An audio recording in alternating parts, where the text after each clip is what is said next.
The recording button is now clicked. So... Hello, everyone! I am being held hostage because Ryuka decided to thrust this on me without any prior warning. I told Let's you a enjoy. week ago! Let us have some fun! I told you a week ago, man!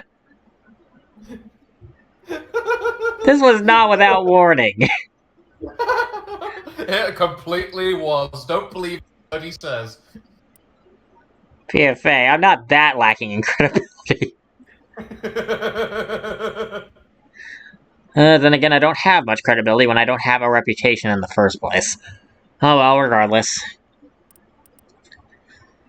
So, we are now on the achievement screen because this is PFA's first time ever seeing Mass Effect 1 or whatever. This is his first experience with Mass Effect 1. Yep. He played 2 and 3 without DLC. I feel bad for you. Because all you experienced was the loyalty missions as the actual good part of the games, and that was it. I feel so bad for you. There were some nice side quests. I'm not sure if the loyalty missions can be counted as side quests, since it's basically the bulk of the game, and it's kind of mandatory that you do it, otherwise everyone dies. It's more of it's like an in-between of a side quest and a main quest, you know? Especially since it's the bulk of the game. Yeah.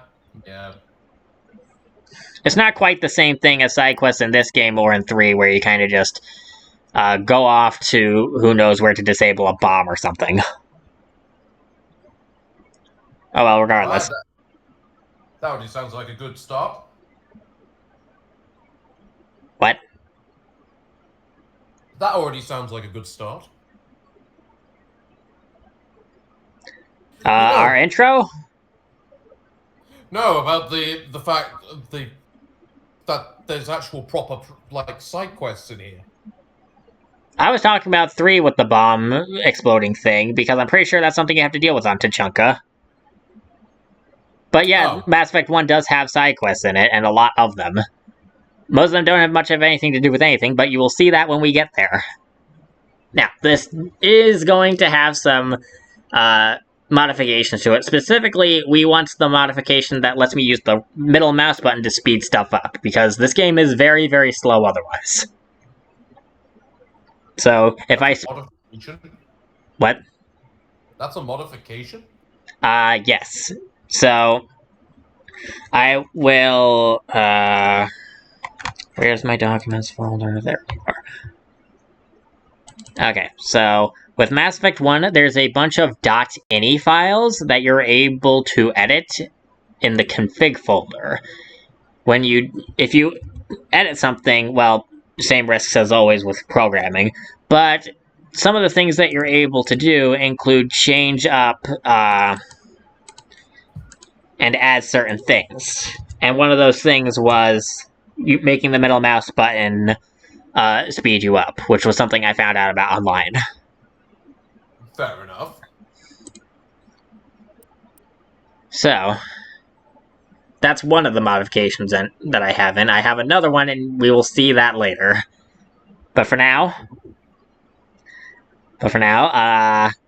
we're gonna go over the achievements, because achievements in this game aren't quite the same as in 2 and 3, at least I don't think.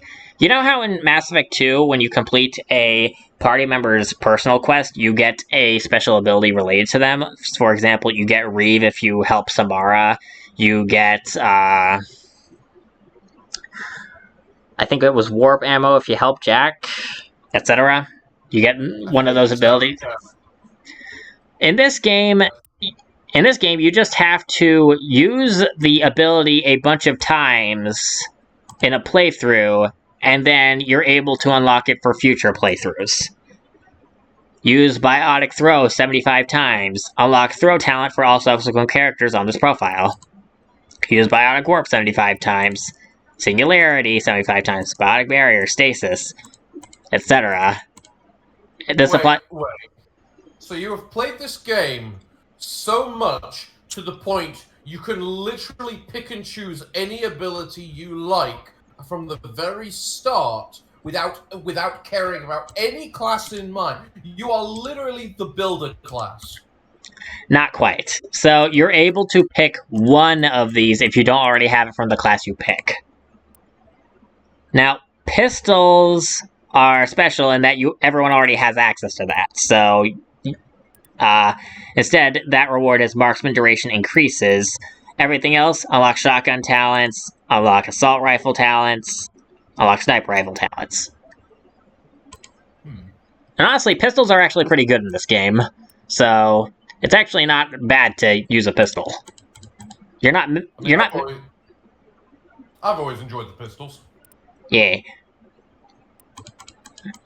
It's always sucked that the only thing that ever used the assault rifle is the soldier, because the soldier is just so boring. Alright, either way. Scholar, this one doesn't do anything, you just need to find out a bunch of stuff. Completionist. Complete the majority of the game. Experience rewards increase by 5%, so this means I'm going to level up a bit faster. Complete playthrough with... Say again? Not really significantly faster if it's only 5%. I mean, 5% faster is still considerable, considering how many experience points you get in conjunction with other experience gaining things that we're going to be seeing later. So, shield strength increases by 10% if shield damage is higher than health damage. Well, exploration, land on an uncharted world. I don't remember what the cause of that. Rich. Exceed 1 million credits. That's not hard in this game. There's not much of a reason to spend money. Access Spectre gear through Normandy Requisitions Officer and C-Sec Requisitions Officer. So basically you get access to super weapons if you're filthy stinking rich. I mean, it makes sense. That's how the economy usually works. Alright. Log 150 organic enemy kills. Increase health by 10%. Shield strength for synthetic ones. Now, the ally ones are interesting because you have to basically have the majority of the game played through with the character in question in order to get them. So if you have Ashley in your team from start to finish, or Kaden in your team from start to finish, or Rex, Garrus, Tali, Liara, then you get these ally things. This basically means you have to play through the game at least 3 times in order to get each one, because you can only have 2 squad mates in your party at a time anyway. And considering what we know about Vermeer, you're not getting both Kaden and Ashley's at the same time. Yeah. We do not care about spoilers, so anyone who has a problem with that might want to leave. It also reminds me as a fun fact that technically Garrus and Rex are optional characters. Yep. You have to have at least one of them, but they are both optional. No, if I remember rightly, you don't need to have either. We've had this discussion before. You need to have at least one. It's because of how it's set up. Fair enough. Like, this gets to the point where... You remember how Vermeer happens? Both Kaden and Ashley wind up missing from your party, and you don't get Liara until you go to the volcano. So, Liara might not be there. Tali is guaranteed to be there. If Garrus is not guaranteed to be there, and Rex isn't guaranteed to be there, and both Kaden and Ashley are off dealing with a bomb in Kirihi at the time, then that means that you're stuck with just Tali on that respect. And only Tali. Because you'd have to... And that's one of them. Yeah, so you are guaranteed to get at least one of these two, because you have to have at least one of these two join the party. In fact, Rex will back down from the Vermeer confrontation if there is not enough people. If you do not have Garrus in your team and skip getting Liara until doing that last, Rex will back down from the Vermeer confrontation.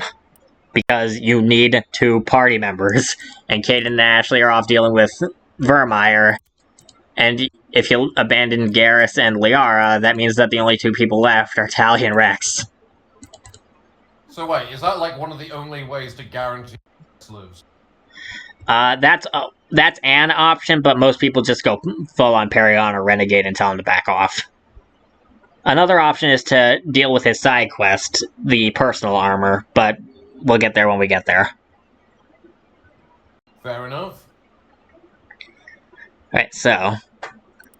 Damage reduction improves by 10% by hanging out with Ashley. Lift and throw recharge time improved by 10% by hanging out with Caden. Shepard now has Krogan regeneration for 1 health per second. Alright. I mean, that's what the reward is. Regenerate 1 health per second. No, that's actually quite a good one. Reward damping and overload recharge time improved by 10%. Sabotage and AI hacking improvement. Stasis and barrier improvement. Okay. Power gamer, reach level 50. All experience rewards increased by 10%, so that's 15 so far. Much better. Reach level 60, 5%, so now that's 20%. I thought you said we could only pick one of these. These are the achievements. We didn't get to the customization yet. Wait, so these are just all passive effects? Yes. These are all passive effects that you get to make playing the game easier because you've played it so much. So yes, it is. You do have builder class, considering you have all those achievements that unlock weaponry and special abilities and all that. We'll get there when we get there. Give me a minute. Earn 75 Renegade points, Paragon points, make out with somebody, become a Spectre.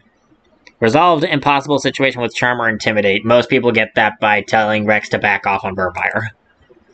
Locate Liara in the RF South Cluster. That's a DLC mission. Got the top score and a simulator mission. That's also a DLC. Unlock hardcore difficulty and character levels 51 to 60. Complete Pharos, Eden Prime, Vermeer, Novaria. Complete 2 playthroughs. Weapon damage increased by 5%. Unlock Insanity. Complete Insanity. I mean, so me being completely insane definitely tracks, all things considered. Welcome to Alliance Military Data. You say that as if anyone who's been watching us with these don't know that already. Establishing secure connection. Alright, let's see how this goes. Alright, so... Now... We're able to just go with the standard John Shepard. Please log in to access your profile. However, that's boring because you basically wind up stuck with the default class line and everything. But let's see what that looks like, I suppose, real quick. Okay, let's just pick that real quick. So, you get stuck with this name of John, your origin is Earthborn, you're the sole survivor, your class is Soldier, and you get to pick a talent. Please log in to access your profile. Alright. So you don't even put the class by the default character. Yep. And that's kind of boring as sin, because all you get to do is shoot things. Boring.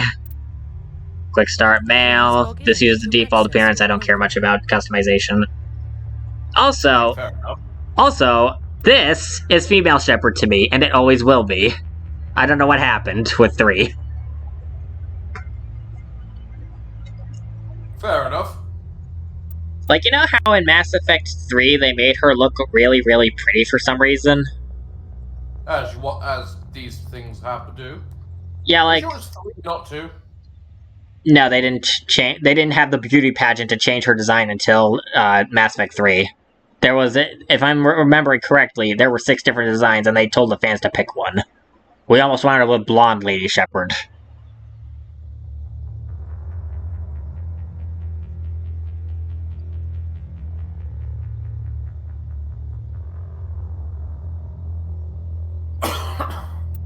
But yeah, so aside from the fact that the male Shepard has always been the same, but they decided to change the female one, let's just go with Quick Start Male. Log in to access your profile. Alright, so what should I name him? And we'll just go with John for now. Alright, so remember all those achievements about using powers a bajillion times and then you unlock them for future playthroughs? Yep. You get to pick one. You'll get to pick one ability, but it looks like you still have all of the weapons available to you. Please Oh, I made a mistake. Hold on. profile. I need to make a custom mail. I went with Quick Start. That was still Please locking me log into in to access Soldier. your profile. Why? What's the difference then? You get to customize the appearance and the class if you don't go with Quick Start. I made a mistake. I thought, Data never mind. I meant more about what's the difference between Quick Start and the regular one. Quick Start, Please reconstruct I guess profile. I get what you mean. Reconstruct profile. Pre-service history. Okay, we get to pick what we want this time. Sorry for the delay. So, we get to pick our pre-service history of what we were doing as a teenager from 3 different backgrounds. These didn't really serve much of a purpose in 2 and 3, honestly. It didn't matter at all by that point. No. Did they matter in this game? A little bit. Characters will reference your backstory on a couple of occasions, and you get at least 1 or 2 personal missions out of it. Fair enough. So I always go with Spacer. Both of your parents were in the Alliance military. Your childhood was spent on ships and stations as they transferred from posting to posting, never staying in one location for more than a few years. Following in your parents' footsteps, you enlisted at the age of 18. So you have classic military child. So you have living parents, and you're actually able to call your mom later. I do not know what happens if you pick either of the other options. You were born and raised on Mindwar, a small border colony in the Attic Traverse. When you were 16, slavers raided Mindwar, slaughtering your family and friends. You were saved by a passing Alliance patrol, and you enlisted with the military a few years later. Isn't the Mindwar... Say that again? Well, clearly dead parents there. Yeah, and I'm pretty sure dead parents and Earthborn as well. Orphan, raised on the streets of the great megatropolises covering Earth. You escaped the life of petty crime and underworld gangs by enlisting with the Alliance military when you turned 18. I feel like I'm remembering something, but I don't fully remember it. Mindwar, wasn't that a Cerberus-related incident where they effed up everything and killed everybody? I would have no clue. I know at least one of these 6 different background things wound up having something to do with a Cerberus-related incident, and it makes me question why we're forced to work with Cerberus and Mass Effect 2 if we have a personal reason against doing that. Just saying, DM needs to stop railroading. Mass Effect 2 DM needs to stop railroading. Now you got a new DM when the second game rolled around, and he had no time for the nonsense. Yeah, he just wanted to... Mass Effect 2 really wanted to show off how cool he thought the Elusive Man was. It's like, Elusive Man doesn't even exist in this game. He made a DMPC. It felt like it. It really felt like it. And he really loved fawning over it. Moving on. Showing how clearly superior he was in terms of mental tactics. Despite the fact that he is so stupid that every single project he ever makes combusts into fire. You know, that sure makes me think about a fun thing I remember thinking about the Tyrians the other day. I'm sorry, I was just thinking about the fact that we're not even a half hour in and we're already bashing on Mass Effect. Well, but that's what we're here to play. But here's a fun fact. Here's a fun thing about the Turians. Aren't they just pathetic? You're gonna have to explain. Alright, so the Turians, like, entire culture and society is basically an autocratic military dictatorship, isn't it? I didn't look into it super much, but I definitely know it's extremely militaristic to the point that self-sacrifice and other things like that are heavily a part of the culture. Yeah. How many wars have they actually won? Like, they lost against the Krogan in the Krogan Wars. They brought in the Rachni. They brought in the Krogan because they were losing against the Rachni. humans exist in Mass Effect because they first met the Turians, went to war, and the humans won. When has the military dictatorship species ever won a war? I'm gonna have to do my research, but that's definitely funny to think about.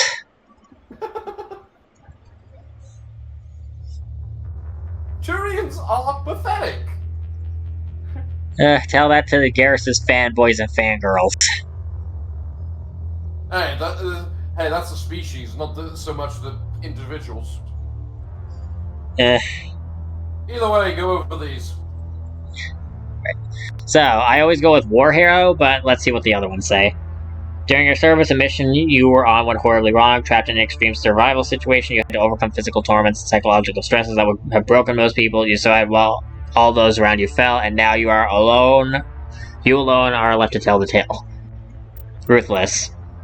Throughout your military career, you have held fast to the basic rule of get the job done. You've been called cold, calculating, and brutal. Your reputation for ruthless efficiency makes your fellow soldiers wary of you, but when failure is not an option, the military always goes to you first. War Hero. Early in your military career, you found yourself facing an overwhelming enemy force. You risk your own life to save your fellow soldiers and defeat the enemy despite the impossible odds. Your bravery and heroism have earned you medals and recognition from the Alliance fleet.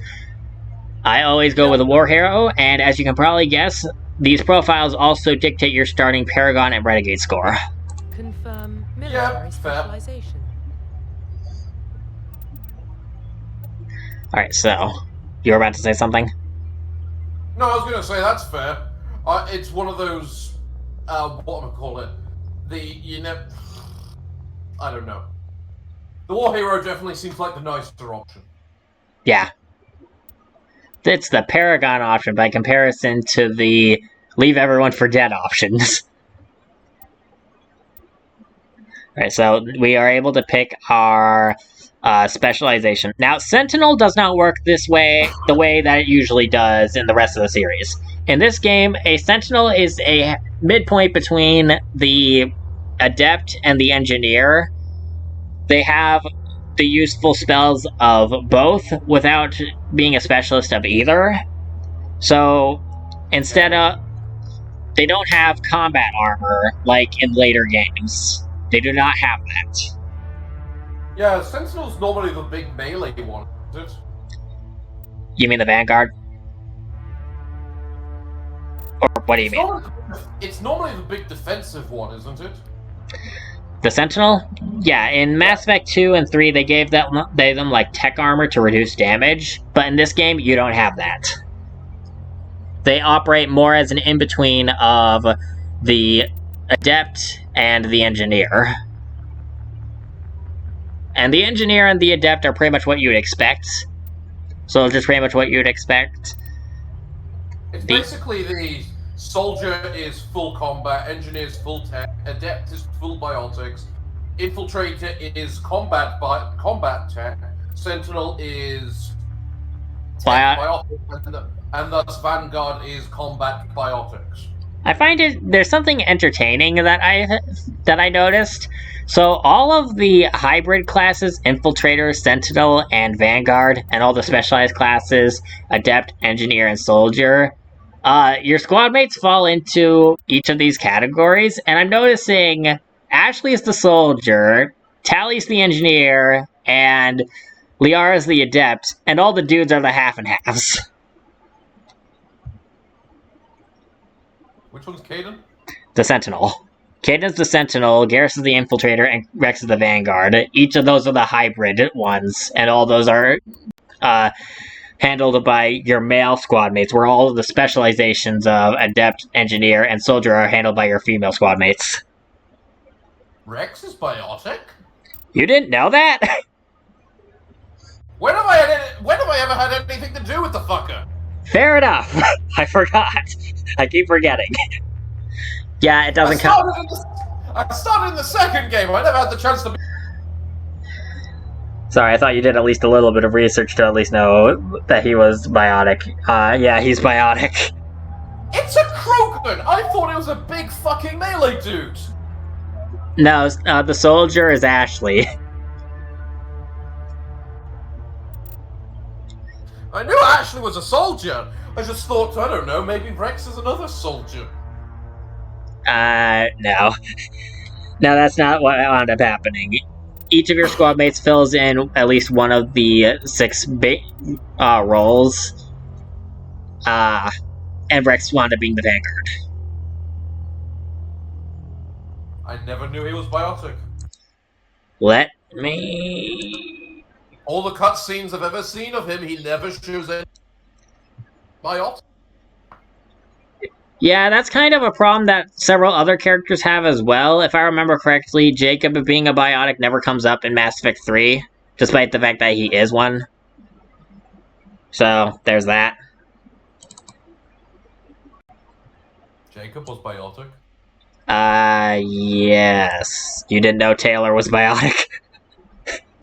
You think I used that bastard? Fair enough as well. No one uses Jacob.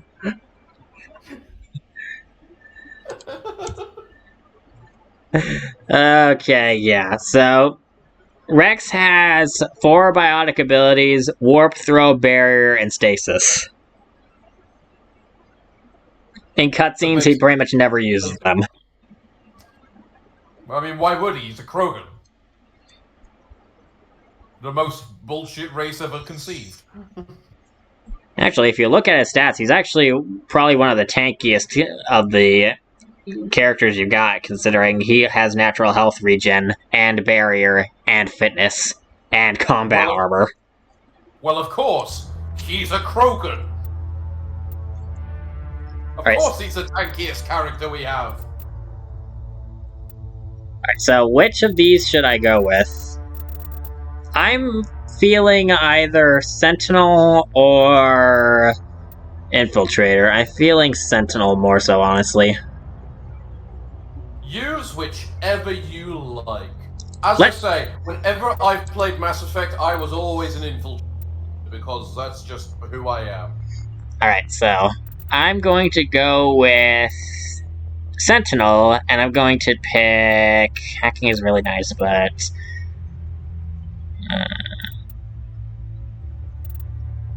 Is this like your main form of damage?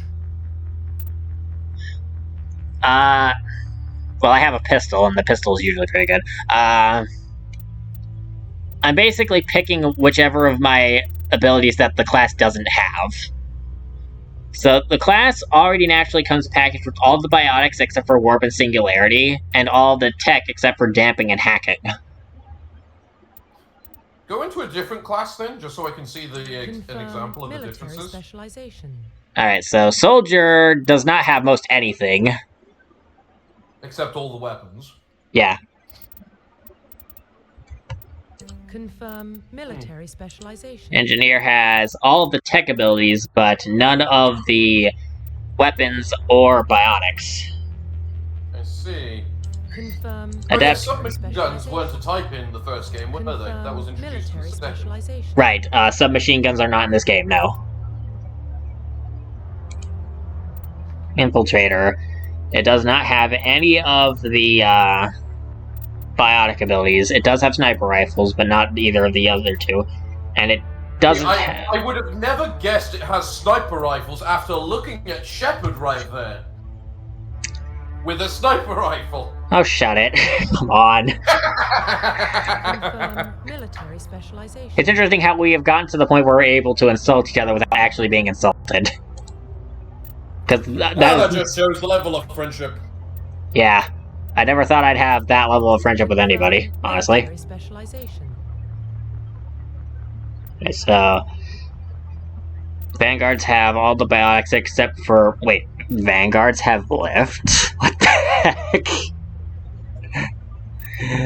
Okay, so... Let's see. They also have, bloody, whatchamacallit, shotguns. Yeah. But then again, that's obvious after looking at...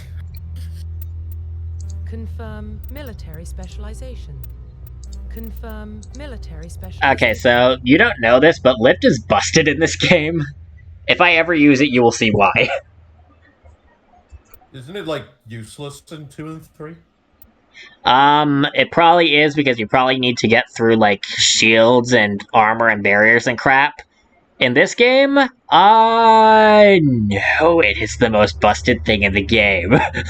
And if I ever use it, you will see why. Huh. Fair enough then.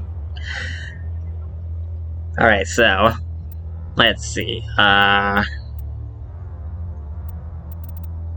Confirm military specialization. Let's see. Sentinel. Sentinel is what I want to go with, and I'm debating between sniper rifles and AI hacking.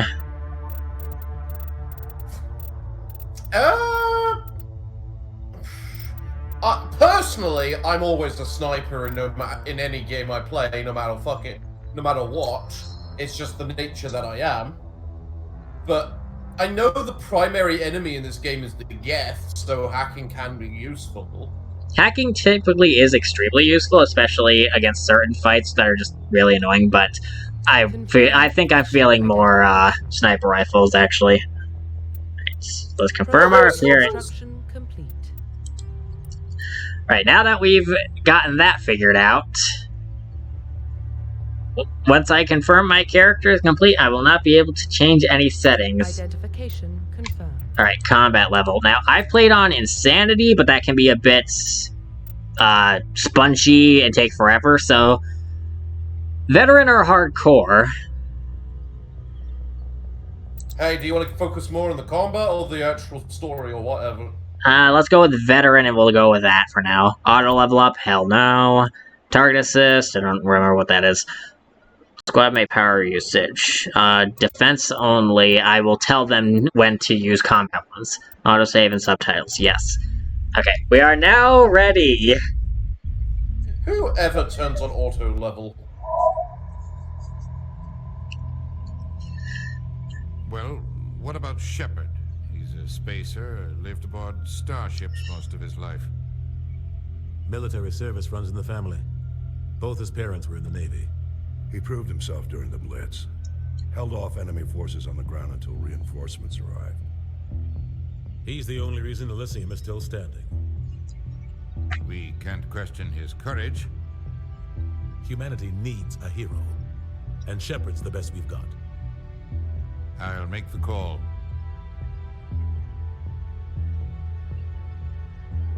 In the year 2148, explorers of Mars discovered the remains of an ancient spacefaring civilization.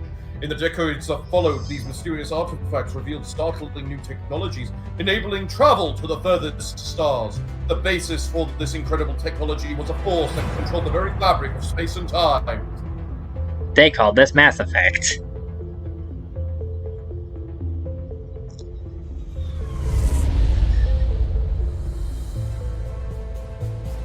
The Arcturus Prime relay's in range. Initiating transmission sequence. Commander.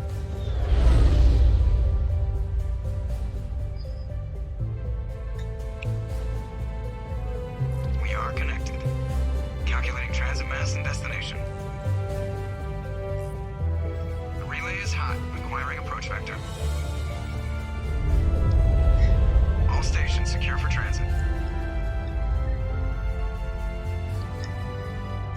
Quite grandiose music and an opening, huh? Yeah, well, what do you expect? Oh, so that was a Tyrion. Screen. Yeah, that guy next to... yeah, that was... yeah. We don't get to see Nihilus for very long, so don't get attached to him.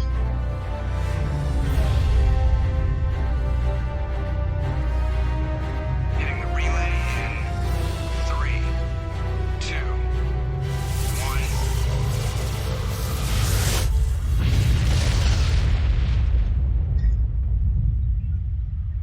Thrusters? You know, I've recently discovered how Check. mass relays are actually meant to work. Do you know the science behind what they're meant to be? Drift?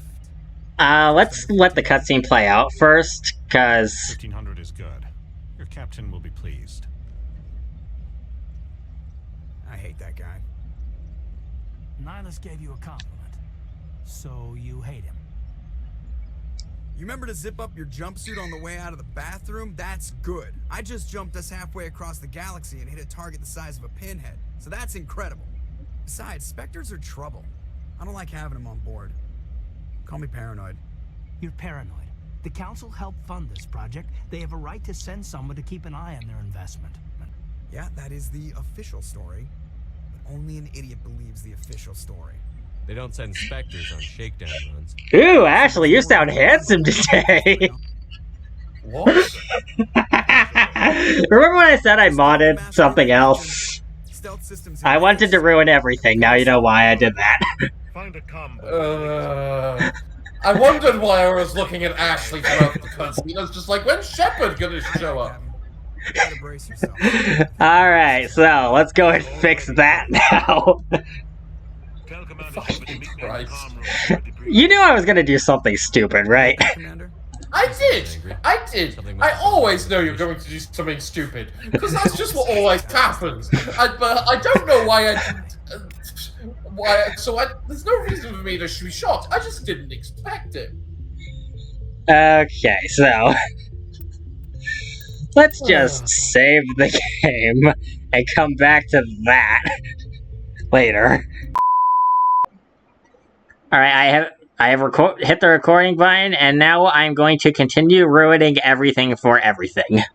We will see how this goes. And we're back with a new character. And so we have decided to become a traitor. Geth the Geth. This is going to be very interesting. What do you think, Commander? We won't be staying on Eden Prime too long, will we? I'm itching for some real action. I sincerely hope you're kidding, Corporal. Your real action usually ends with me patching up crew members in the infirmary. You need to calm down, Corporal. A good soldier stays cool, even in... Okay. Sorry, Commander, but this waiting's killing me. I've never been on a mission like this before, not one with a Spectre on board. Just treat this What like happens every when other you're assignment short? you've had, and everything will work out. Easy for you to say. You proved yourself in the Blitz. Everybody knows what you can do. This is my big chance. I need to show the brass what I can do. You're young, Corporal. You have a long career ahead of you. Don't do something stupid to mess it up. Don't worry, sir.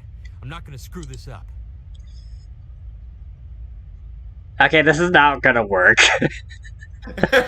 Why? Tell me about Nile. What's wrong with not having a bod? Generally well respected by the other species. Their fleet has more patrols protecting Citadel space than any other.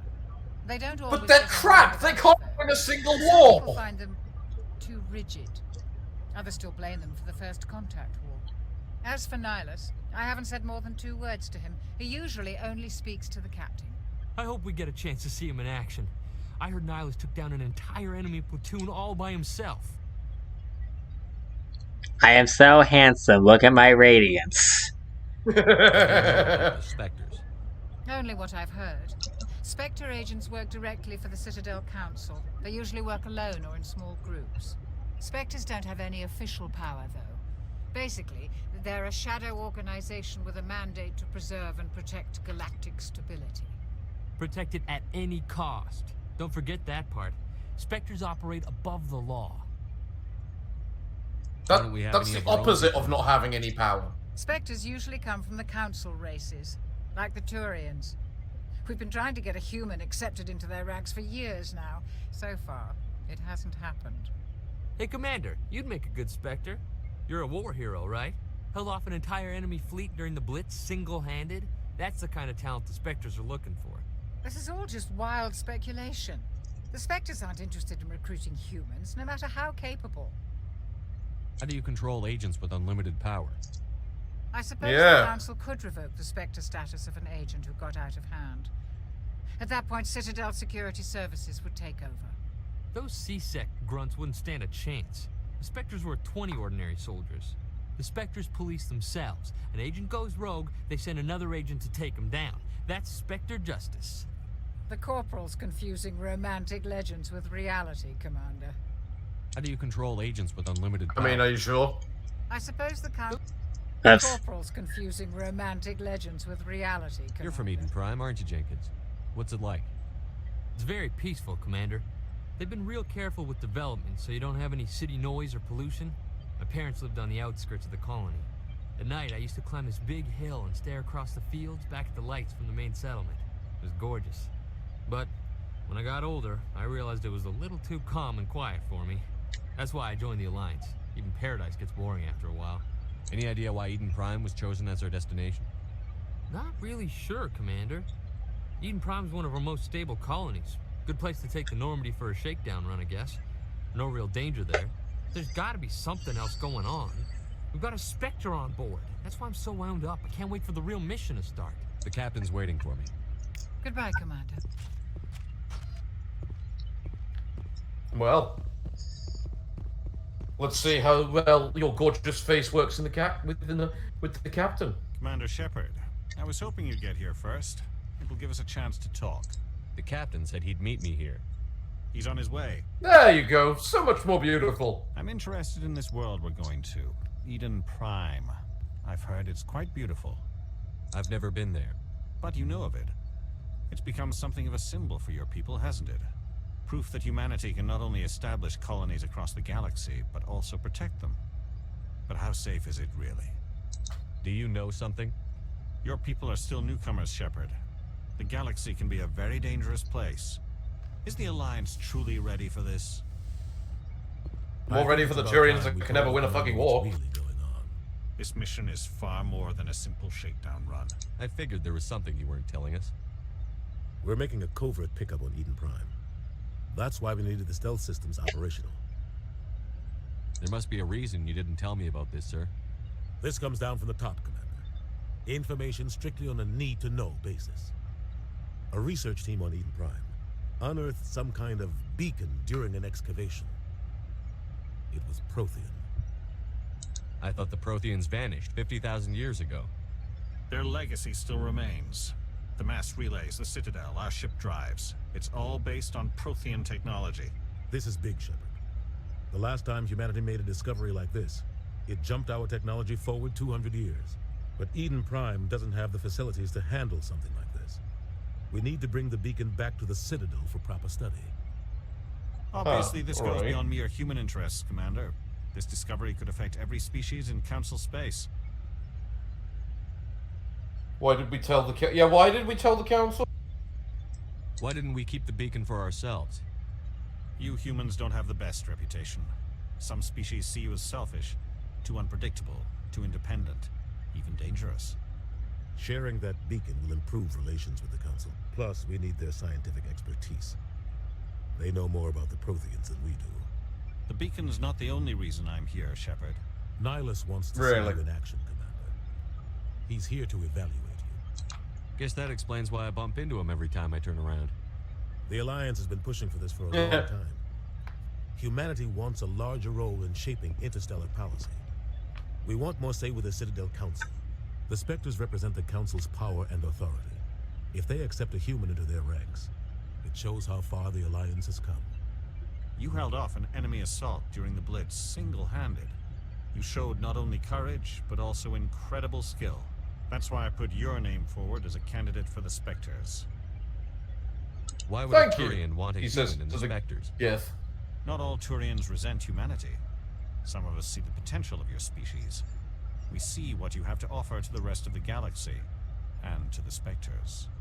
We are an elite. Why is the camera so high? Why is the camera so high up all the time? I don't care that. You know what? It is oddly high up, even for the the model that we are. Maybe our model is taller than we are meant to be. I assume this is good for the Alliance. Maybe. We're counting on you. Because sometimes the shots are like this, where it's at the right angle and level, but other times it's like, why are we so high up? Secure the beacon and get it. Oh, that's what happens when you mod a game. Nihilus will accompany you to observe the mission. Because someone doesn't want to be the ordinary boring human. Just what they told us. And you blame me? Humans I see on a daily basis. I don't want to play a space opera and stare at more humans. Though I've heard plenty of theories. But everyone agrees, galactic civilization wouldn't exist without them. Their citadel is the very heart of galactic society. And without their mass relays, interstellar travel would be impossible. We all owe the Protheans a great debt. I'd like to know more about Eden Prime before we touch down. It's a peaceful farming world, but it represents something much bigger. Eden Prime is one of our oldest and most successful colonies. It proved we were ready to face the challenges of settling new worlds, to forge a place for humanity beyond Earth. It symbolizes humanity's growth and evolution as a spacefaring species, And after this, it will be known as the world where humans made a discovery of galactic importance. Why is this beacon so important? All advanced galactic civilization is based on Prothean technology. Even yours. If we hadn't discovered those Prothean ruins buried on Mars, we'd still be stuck on Earth. That was just a small data cache. Who knows what we can learn from this beacon? What if it's a weapons archive? We can't let it fall into the wrong hands. Like who? The Attican Traverse isn't the most stable sector of Citadel space. There are plenty of raiders and criminal groups active in the region. They might figure a Prothean beacon is worth the risk of attacking an Alliance ship. Plus, Eden Prime is right on the border of the Terminus systems. The Attican Traverse is under Citadel protection. If the Terminus systems attack, it's an act of war. Technically, yes. But some of the species in the Terminus might be willing to start a war over this. The last thing the Council wants is to get dragged into a major conflict with the Terminus systems. We have to keep this low-key. Just give the word, Captain. We should be getting close to Eden. Captain, we got a problem. What's wrong, Joker? Transmission from Eden Prime, sir. You better see this. Bring it up on screen. Alright, time for crap to hit the fan.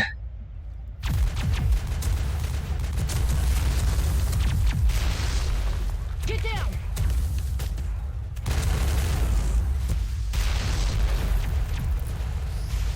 I was about to say, is the video half glitching, the game half glitching, or is it just the stream? I think it's a screen. Fair enough. We can't get evac. They came out of nowhere. We need.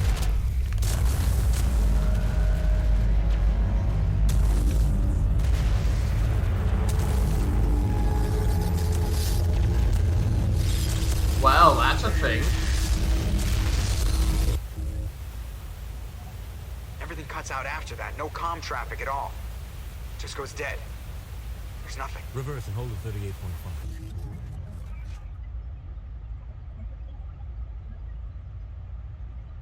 I think that was supposed to be a jog. What? 17 minutes out, Captain. No other I Alliance was ships gonna say, in the come on, area. Tyrion, what is that thing? Take us in, Joker, fast and quiet. This mission just got a lot more complicated. A small strike team can move quickly without drawing attention. It's our best chance to secure the beacon. Grab your gear and meet us in the cargo hold. Tell Alenko and Jenkins to suit up, Commander. You're going in.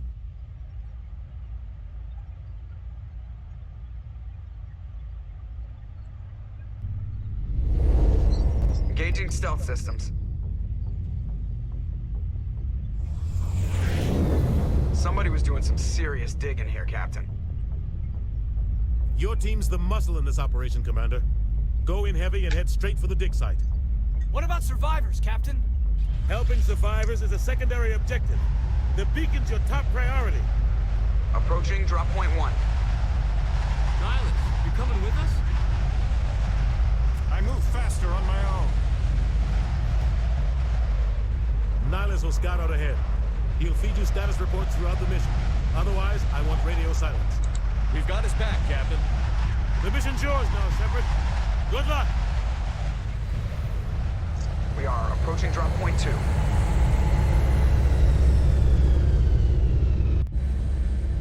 Well, that's certainly an interesting start on things immediately. Yay.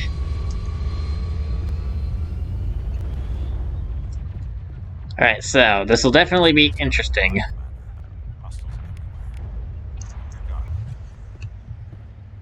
This will definitely be interesting to... Oh god, I think the game crashed. Yep, it crashed. So this is how leveling up in Mass Effect 1 works, by the way. Instead of having, like, the 6 different skills with trees, you instead get to allocate 1 point each into each of these individual nodes, instead of it being like 1 point, 2 point, 3 point, 4 point. That would suck in this game. So...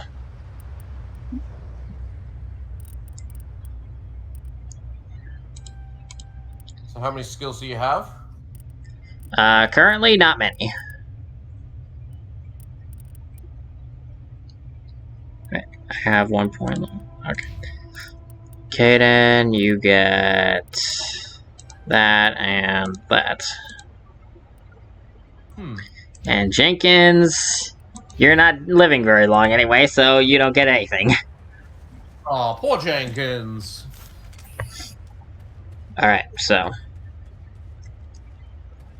What the hell are those? Gas bags. Don't worry, they're harmless. Alright, so fortunately, we have speed! So now I don't have to take forever running around looking for stuff.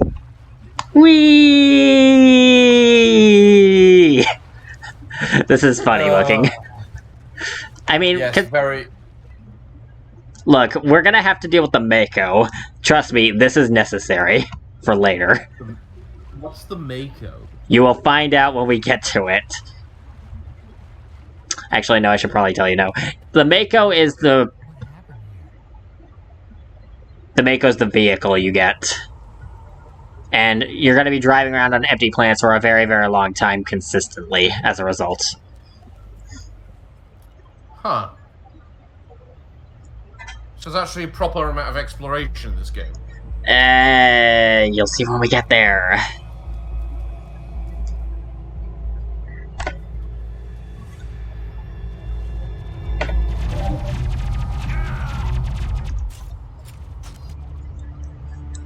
Jenkins, you goddamn idiot. Right. Put these here. I've lost shields.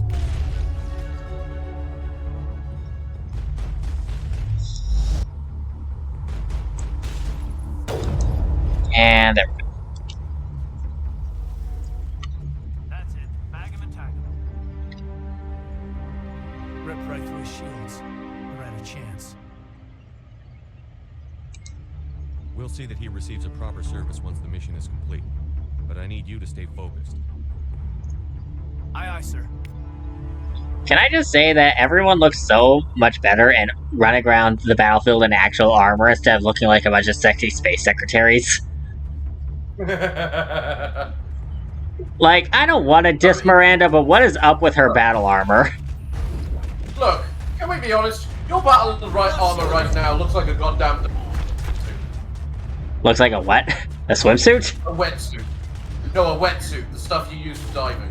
It kind of does, actually, now that you say that out loud.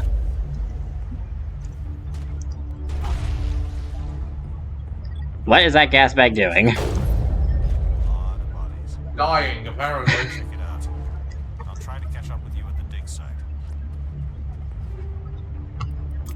Upgrade. Right.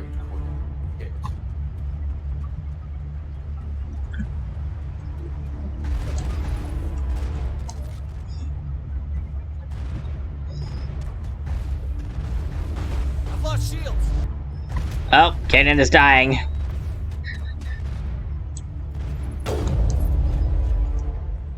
I'm gonna be honest, I prefer the UI of 1 over the UI of 2 and 3, just because I can see exactly what my allies' health bars are, instead of having to just kind of... You know what I mean? Because you can't see your allies' health bars super well in the second and third game. But here, I can see it quite easily, and it's right exactly where mine is as well, so I'm able to keep track of it better. Maybe it's just... I admit, I can't remember what the UI is like, so... The UI is usually, like, in the center at the bottom. But the ally health bars, if there even are any, tend to be a lot smaller than Shepard's. So it's not quite as quick to see them by comparison.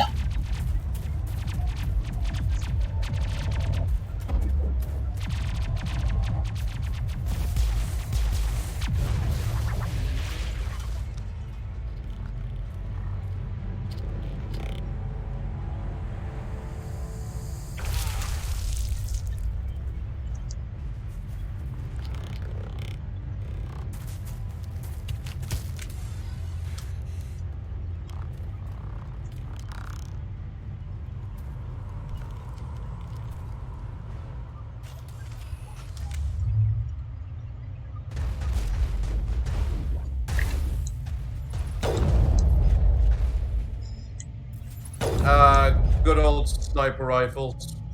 Shame they don't have the head exploding in this game. Ew. Okay, I'm the only person that seems to not like that, honestly.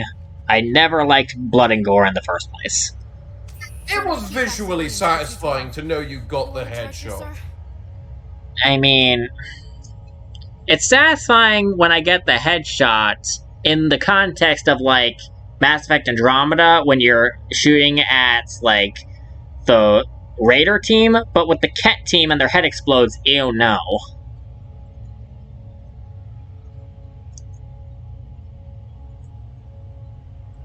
Alright, anyways. Are you wounded, Williams? A few scrapes and burns, nothing serious. The others weren't so lucky.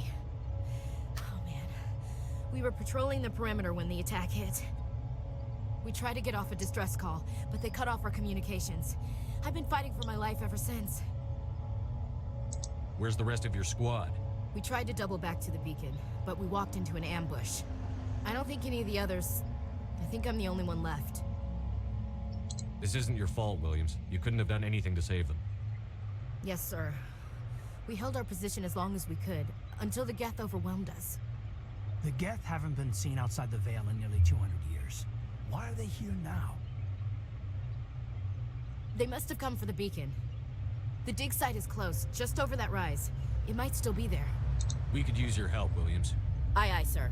It's time for payback. What else do you know about She's the a lot Geth? less Just what I remember from history class snooty back in this school. game. They're synthetics, non-organic life forms with limited AI programming, created by the Quarians a few centuries ago.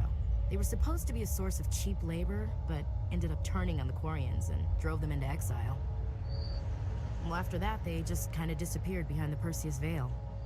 Nobody's really heard much from them since. So yeah, Ashley. Ashley's really not that bad in the first game. A lot of people gave her crap for being the space racist of the group. But if you actually talk to her, it's more like she doesn't really trust others.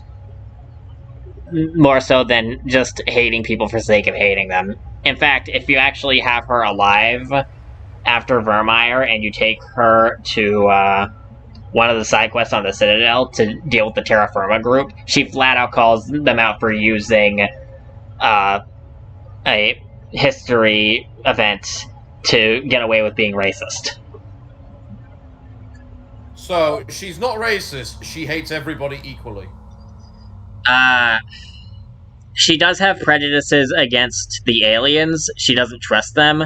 But it's more of a case of, if shit hits the fan and it's everyone for himself, then the humans will look after human interests, and the Asari will look after Asari interests, etc., so on and so forth. That's how she views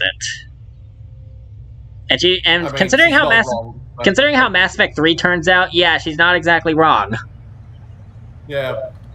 No, that's a true statement on how everything turns out. It's just that because of the incredibly rude-ass way she has a habit of saying things, she comes across more racist than she intends to. Honestly, one of her most infamous lines that we'll probably see when we get to the Citadel is probably just her saying a dumbass thing instead of actually trying to be racist. She says on the Presidium, "I can't tell the people from the animals," which that sounds incredibly hurtful and racist, but at the same time, if she actually was talking to a parrot, that would have been funny. You know what I'm trying to say? Am I saying it right? Yeah, no, I get it. No, I get what you mean. Everything you know about the beacon. They were doing some digging out here to extend the monorail and expand the colony. A few weeks ago, they unearthed some Prothean ruins, and the beacon. Suddenly, every scientific expert in the colony was interested. That's when they brought us in to secure the site. I don't know much about the beacon itself, but I heard one of the researchers say this could be the biggest scientific discovery of the century. What happened to the researchers at the dig site? I don't know. They set up camp near the beacon. The 232 was with them. Maybe their unit fared better than mine. Describe what happened leading up to the attack. We were sent out a couple of nights ago from the main colony to secure the area. Seemed like a routine patrol, until the Geth hit us. We never knew they were coming. What happened to the researchers? I don't know. They set up camp near the beacon. Have you seen a Turian Spectre around here? There aren't any Turians on Eden Prime. None that I've ever met. Not sure I'd be able to tell if one was a Spectre anyway. If you saw this guy, you'd know. Carries enough firepower to wipe out a whole platoon. Luckily, he's on our side. Sorry. Like I said, no Turians. Move out. Alright then. Alright, so that... I definitely like you can tell the more RPG aspect of this game, considering every time you killed something, I saw the XP and money counter come up. Yeah, this game is a lot more RPG than the later ones. It definitely turned it more into an action shooter, didn't they? Yep.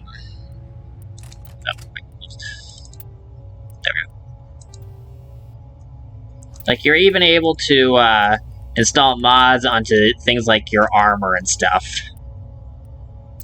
Oh, that sort of thing is always nice. Proper customization. You're able to customize your armor, you're able to customize your weapons with both ammo types and upgrades to how it works. Like, you can give it scram rails to increase the heat absorption problem, but you get a lot more damage. Like, those things are fun to play with.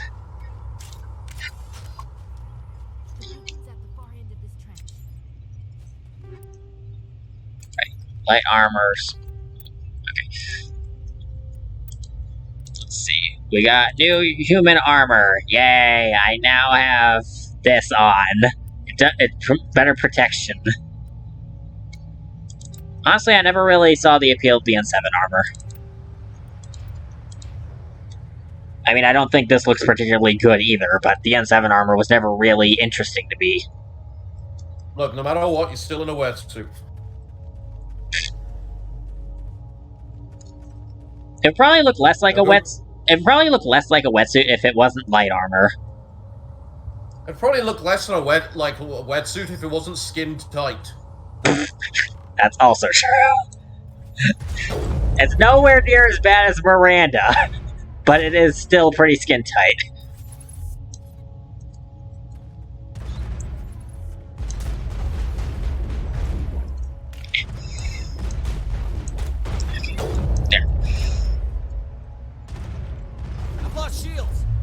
Is this the original one, or is this the Legendary Edition?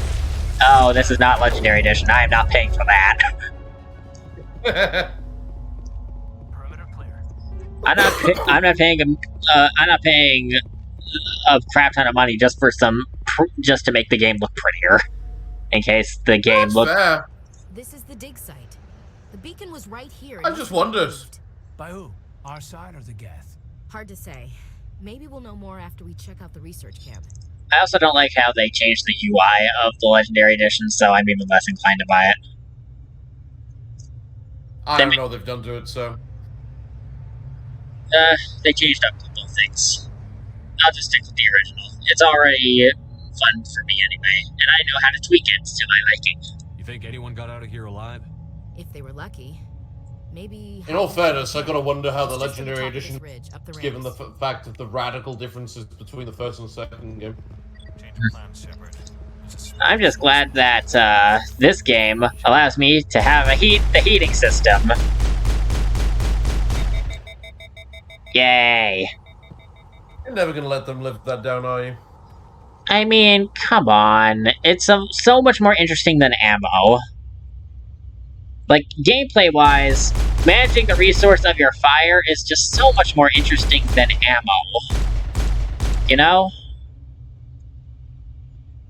It's one of those really awkward things where heat management can work, but at the same time, if you're in a really hectic moment where, you know, like you got 30 enemies barreling down on you, you need the proper ammo stuff, because then you can just quickly switch it out instead of having to wait 5 seconds for it to cool down, with 5 seconds of which you can be dead in.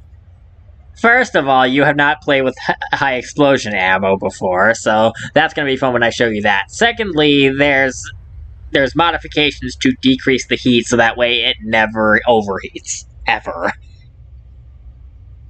Given how much heat your sniper rifle generates, I bet. You have not seen those things in action, then. Looks like they hit the camp hard. guard up. I'm not gonna lie, I've never really seen any gameplay of this game, so... Yeah. Just trust me when I say the new system sucks. Oh god, they're still alive. What did the Geth do to them?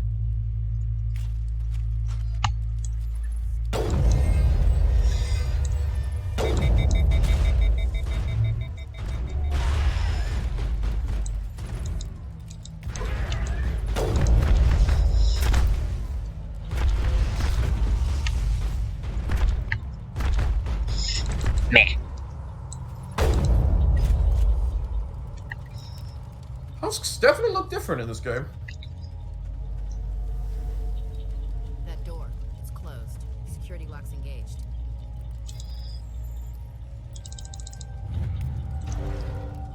Humans. I have no idea what you just did. Oh, that was a minigame to unlock the door. Before they come back. Don't worry, we'll protect you. Thank you. I think we'll be okay now. It looks like everyone's gone. You're Dr. Warren, the one in charge of the excavation. Do you know what happened to the beacon? It was moved to the spaceport this morning. Manuel and I stayed behind to help pack up the camp. When the attack came, the Marines held them off long enough for us to hide. They gave their lives to save us. No one is saved. The age of humanity is ended. Soon, only ruin and corpses will remain. What's wrong with your assistant? Manuel has a brilliant mind, but he's always been a bit unstable. Genius and madness are two sides of the same coin. Is it madness to see the future? To see the Yeah, we see destruction that in rushing Rookie. towards us? To understand there is no escape, no hope? No, I am not mad. I'm the only sane one left. I gave him an extra dose of his meds after the attack. I mean, I feel like you're not exactly wrong that I'm crazy and also smart, but at the same time, I feel like I'm a different flavor of that compared to this guy. Well, this guy's basically seen the face of Cthulhu, so... I mean, so did we, but we didn't freak out. Granted, he's not a super soldier like we're supposed to be. Discovery of our lifetime. Miraculous new technologies, groundbreaking medical advances. We also didn't see it in person. Secrets are locked inside. That's also true. But we're about to. Awakened the beast. Unleashed the darkness. Manuel, please. This isn't the time. Did you notice a Turian in the area? I saw him. The prophet. Leader of the enemy. He was here before the attack. That's impossible. Nihilus was with us in the Normandy before the attack. He couldn't have been here. I'm sorry. Manuel's still a bit unsettled. We haven't seen your Turian. We've been hiding in here since the attack. What else can you tell me about the attack? It all happened so fast. 1 second we were gathering up our equipment. The next we were hiding in the shed while the Geth swarmed over the camp. Agents of the destroyers. Bringers of darkness. Heralds of our extinction. We could hear the battle outside. Gunfire, screams. I thought it would never end. Then everything went quiet. We just sat there, too afraid to move, until you came along. Williams, take us to the spaceport. You can't stop it. Nobody can stop it. Night is falling. The darkness of eternity. Hush, Manuel. Go lie down. You'll feel better once the medication kicks in. Alright, so...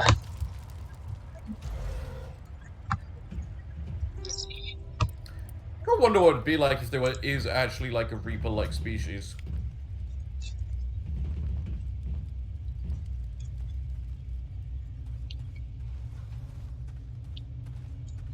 Cutscene power. I'm not sure I want to imagine a world where a Reaper-like species was around. It'd probably suck. Sarep.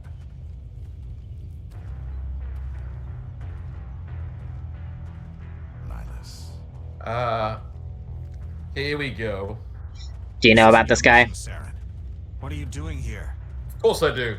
The Council thought you could use some help on this one. I wasn't expecting to find the Geth here. The situation's bad. Don't worry. I've got it under control.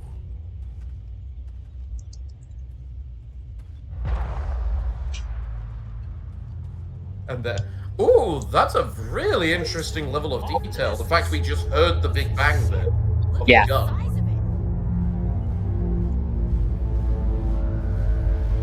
And there goes the Reaper off to space. But yeah, we heard the gunshot too.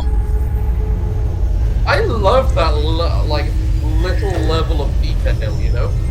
Yeah.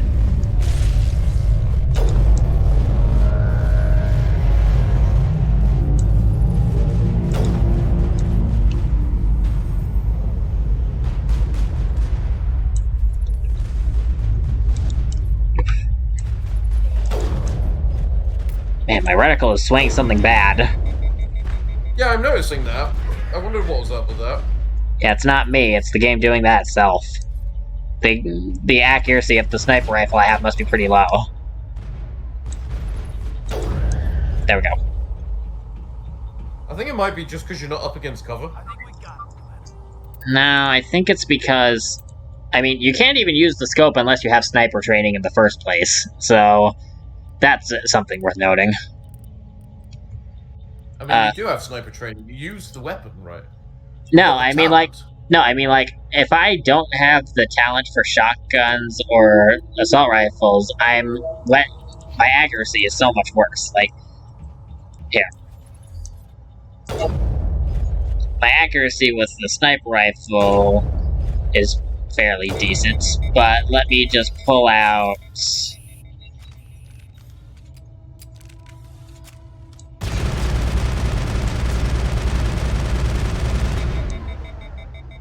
You see that blue circle?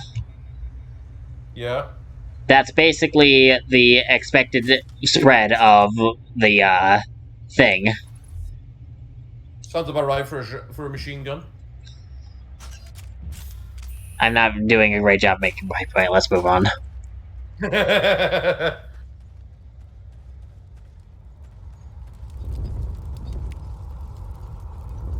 Easy decryption. Everybody stay calm out there. We're coming out, we're not armed. Is it safe? Are they gone? You're okay now. Nobody's gonna hurt you. Those things were crawling all around the shed. They would have found us for sure. We owe you our lives. I still can't believe it. When we saw that ship, I thought it was all over. It showed up right before the attack. I knew it was trouble the second I saw it, so we made a break for the sheds. Tell me everything you remember about the attack. The three of us were working the crops when that ship showed up. We just saw it and ran. I don't know what happened to the rest of the crew. They were by the garage, over near the spaceport, right where that ship came down. No way they survived. You don't know that. We survived. If they made it to the garage, they could have had a fighting chance. Do you know anything about the Prothean beacon they dug up? We're just farmers. We heard they found something out there, but it never really mattered to us. Not until now. What else can you tell me about the ship you saw? I was too busy running to get a clear look at it. I think it landed over near the spaceport. Tell them about the noise, Cole. That awful noise. It was emitting some kind of signal as it descended. It sounded like the shriek of the damned. Only it was coming from inside your own head. It was probably trying to block communications. Whatever it was, felt like it was tearing right through my skull. Almost made it impossible to think. I'm guessing that's supposed to be foreshadowing about how indoctrination works. Hey, Cole, we're just not doing a very good job. These guys are soldiers. But you know what? No, I can't say that. It's the very beginning of the game. We don't really know what's happening yet. Yeah. We're using preemptive knowledge. It's a little unfair. Yeah. You have something to tell me, Cole? Some guys at the spaceport were running a small smuggling ring. Nothing major. In exchange for a cut of the profits, we let them store packages in our sheds. You're breaking the law, Cole. We're not hurting anybody. Hell, most of the time I don't even know what's in the packages. Just thought there might be something we could use. I found a pistol. Figured it would come in handy if those things came back. But you'll probably get more use out of it than we will. We're risking our lives to save this colony. You sure there's nothing else in here that could help us out? Yeah, there's one more thing. I was gonna sell it after this was over, but you probably deserve it more than I do. Who's your contact at the space? Is that why you maxed out charm immediately? He's not a bad guy. I don't want to get him in trouble. Besides, I'm not a snitch. Yeah, you can't access some of these things unless you have high charm or intimidate. He might have something to do with this whole attack, Cole. We need his name. It's important. Yeah, okay, you're right. His name's Powell. Works the docks at the spaceport if he's still alive. I have to go. Good luck. Alright, and now that that's the case, let's just loot. Oh. Alright, let's see. Do we have any... There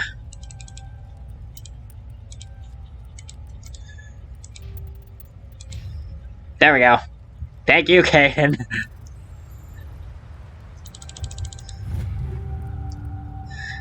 I still got no idea what you're doing with that. Oh. You got a new sniper. I will check that out later. I'm gonna have to slow down the next time that I do one of those minigames. Because I'm used to this, and you are not. And I keep forgetting that you're not. Alright, let's look over here. I think there's supposed to be a fire effect over here, and it's not loading in correctly, because you wind up getting damage if you step in that area. Radioactive rounds. Alright, let's see.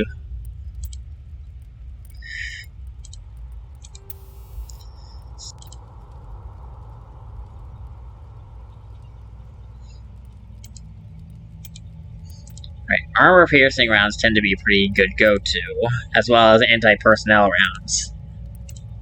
Let's see. Cooldown reduction. I think that's towards the enemies. I don't know. Wait, let's see what we got. Okay. Oh, right. Combat sensor. Some enemies use jamming technology to block your weapon radar. The combat scanner improves detection levels, making enemies visible. So basically, this little thing at the bottom right, you see it? The map? Sometimes it gets jammed if there's certain enemies nearby. So having the combat scanner prevents the jamming. Huh. Fair enough. Something's moving over behind those crates. Wait! Don't shoot! I'm one of you! I'm human! Sneaking up on us like that nearly got you killed. I'm sorry, I was hiding from those creatures. My name's Powell. I saw what happened to that Turian. The other one shot him. I need to know how Nihilus died. The other one got here first. He was waiting when your friend showed up. He called him Saren. I think they knew each other. Your friend seemed to relax. He let his guard down. And Saren killed him. Shot him right in the back. I'm just lucky he didn't see me behind the crates. Why is it that shields never work in cutscenes? Yeah, it is an interesting thing, that, isn't it? Because it's like, the shields, it's not even like the shields are only active during combat or something, is it? It's like, they're always active. We're in fucking combat gear. Yeah. It's like, the only time it works in a cutscene is in one of the, like, DLC things you get, Bring Down the Sky. That's the only time where it works, and it's when it's Shepard that's getting shot at. Alright, anyways. We were told a Prothean beacon was brought to the spaceport. What happened to it? It's over on the other platform. Probably where that guy Saren was headed. He hopped on the cargo train right after he killed your friend. I knew that beacon was trouble. Everything's gone to hell since we found it. First that damn mothership showed up, then the attack. They killed everyone. Everyone. If I hadn't been behind the crates, I'd be dead too. Your Cole's contact here on the docks. For the smuggling ring. What? No! I mean, what does it matter now? So I'm a smuggler, who cares? My supervisor's dead, the entire crew's dead. Doesn't matter now, does it? Anything hidden nearby that we could use against the Geth? A shipment of grenades came through last week. Nobody notices if a few small pieces go missing from the military orders. You greedy son of a bitch. We're out here trying to protect your sorry ass, and all you can think about is how you can rip us off? I never thought you'd actually need those grenades. Who'd want to attack Eden Prime? We're just a bunch of farmers. How was I supposed to know? Just give me the Honestly, grenades. that's fair. They're yours. Take them. My smuggling days are over, I swear. Which one is fair? about not expecting them to be needed. Yes, but at the same time, I agree more so with Ashley. This guy is being a massive dick by ripping them off. A lot of Marines. I mean, in died what way is he now. ripping them off? He's actively giving them. Grenades could have come in handy. If I were you, I'd think of some way to make it up to them. Yeah, okay. There is something else I was saving. Could be worth a fortune. Experimental technology, top of the line. Take it. I don't need it. I didn't want anyone to get hurt. Really, I'm sorry. We need to find that beacon before it's too late. Take the cargo train. That's where the other Turian went. I can't stay here. I need to get away from all this.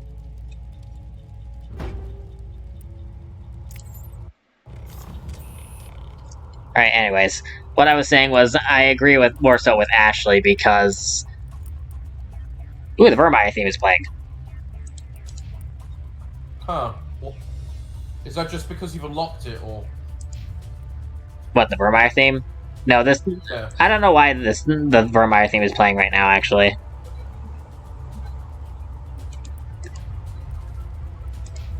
Right, moving on. What should I go with? What was the experimental thing you managed to pick up? I'm guessing it was that grenade, high explosive grenade equipment that I got. But, like, I never used grenades in the first place.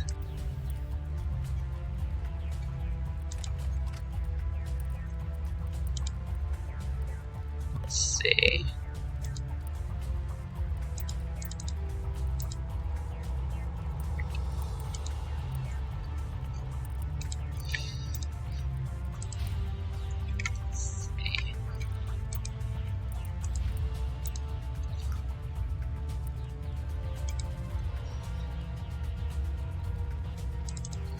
Yeah, let's give her extra damage protection.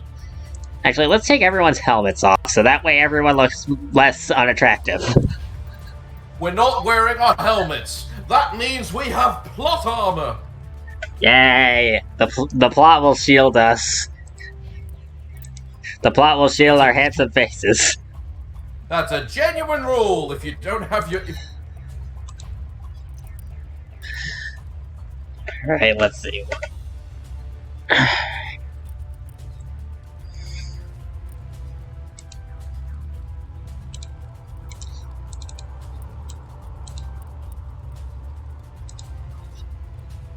Wait, actually can regen too.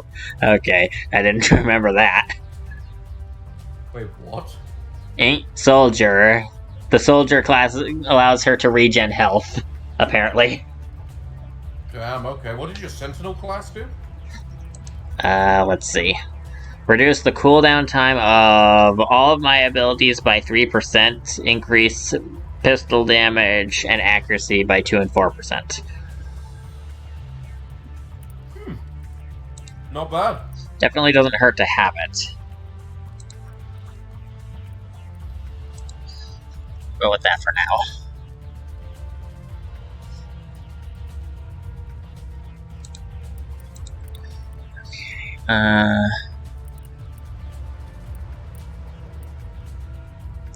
Let's see.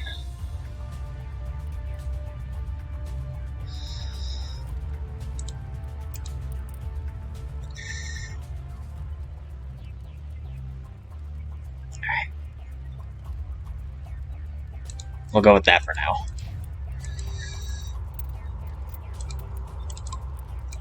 And let's save. Also, I gotta say, Mass Effect 1's music is just so much better than the other ones. I don't even remember what Mass Effect 2 and 3 soundtracks are. I think they went with a generic orchestral soundtrack. Probably. I admit I don't remember much about any of the soundtrack, about any of them.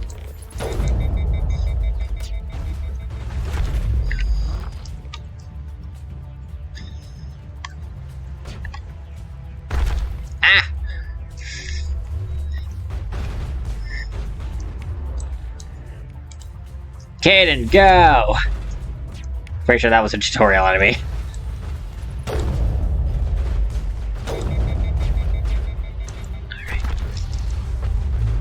Yeah, I think you need a level of sniper rifle. Yeah, I feel like I'm drunk trying to use this thing. It's swerving all over the place. Uh-oh. Alright. Nice. Good, you leveled up. Get that level of sniper rifle.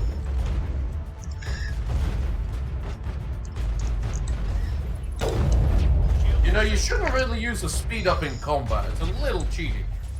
I'm not using speed up in combat. This is if I'm using speed up. Oh.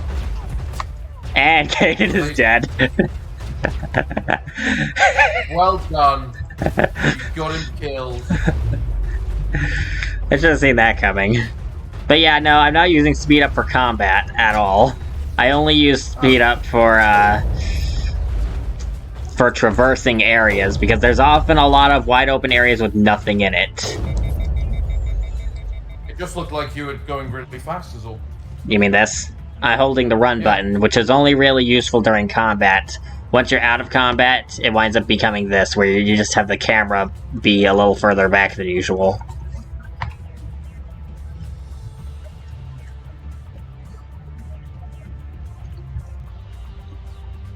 Alright, here we go!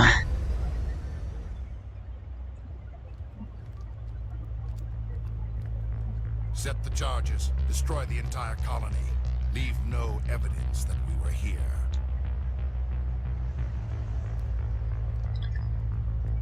I'm gonna say this now. The only villain I actually like in Mass Effect is Saren. I really don't care much for the Reapers or the Elusive Man, thanks to 2 and 3.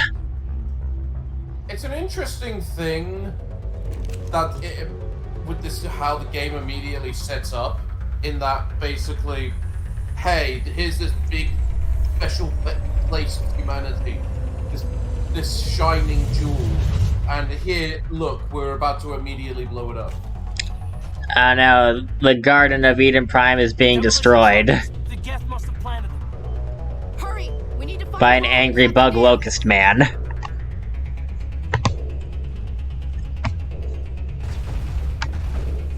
Do you not remember they're meant to be avian? Yeah, I feel like I do remember that, but even still, they look like bugs to me.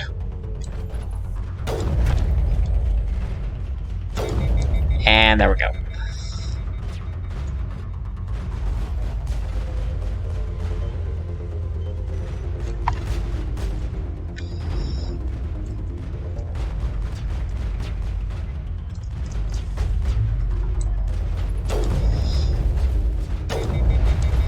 Yep. I could hear Kaden just yell in pain from that. And he's already dead. Well, that didn't take very long. Alright, Ashley, go in there. Go in there. Well. This will be entertaining at the very least. Even if it is a terrible idea.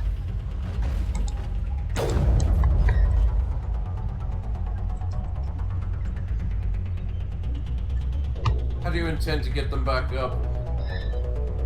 Fortunately, there is something for that, but I don't have it right now, so that'll have to wait until later. I suppose it's also when combat finishes as well. Yeah, when combat is over, they get back up.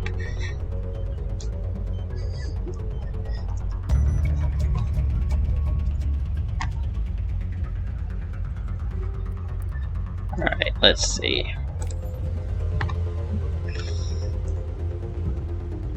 Alright, we've got some enemies up ahead. Yay!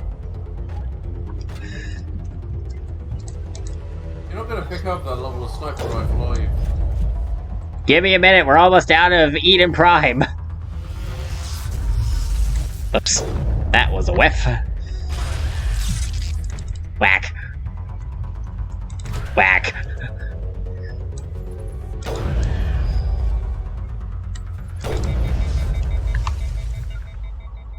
Where are you two?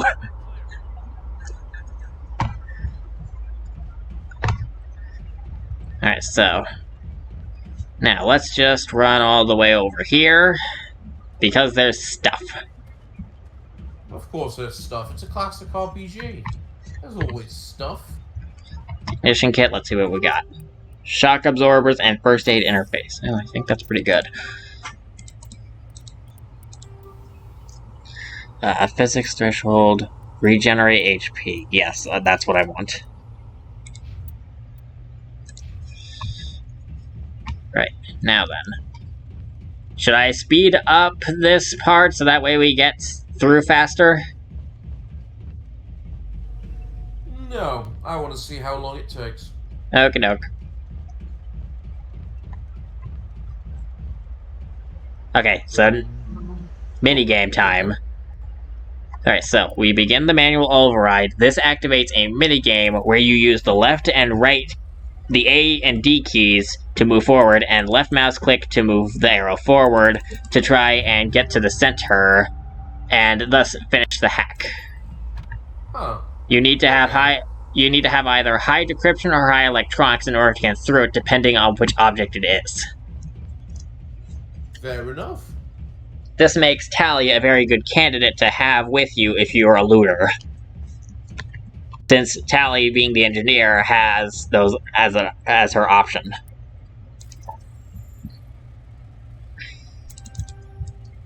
So just the classic things with these sorts of games where you can either... It's the same with it. It was the same with Dragon Age Origins as well. You could have all this extra loot that you can get at the beginning, but you got to be a very certain class in order to do it. Yeah. Fortunately, we have Caden, which allows us to actually be able to do that. That's more we got. That's more than we got in Origins. Hmm.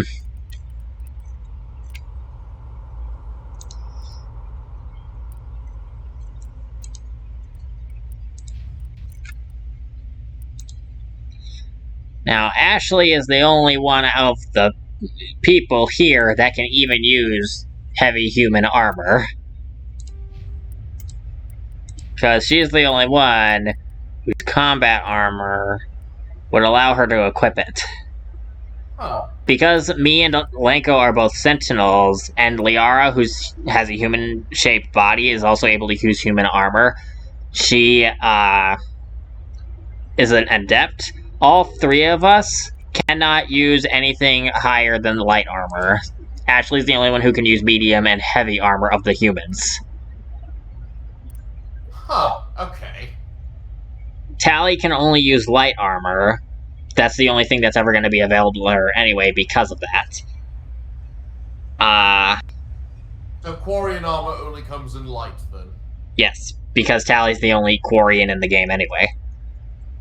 It's made specifically for her, because she's a special snowflake. Then what about Garrus and Rex? Garrus can get up to medium armor, and Rex is supposed to start off with medium armor and get up to heavy armor. He does not come packaged with light armor.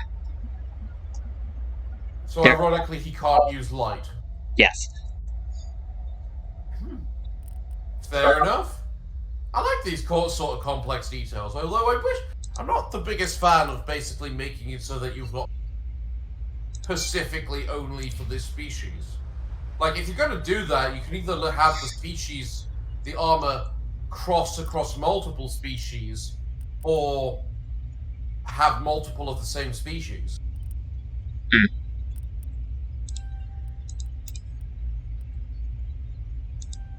Oh yeah, something else I was completely spaced on with some of these abilities is that some of these abilities, like Decryption, has special perks aside from just giving you an ability.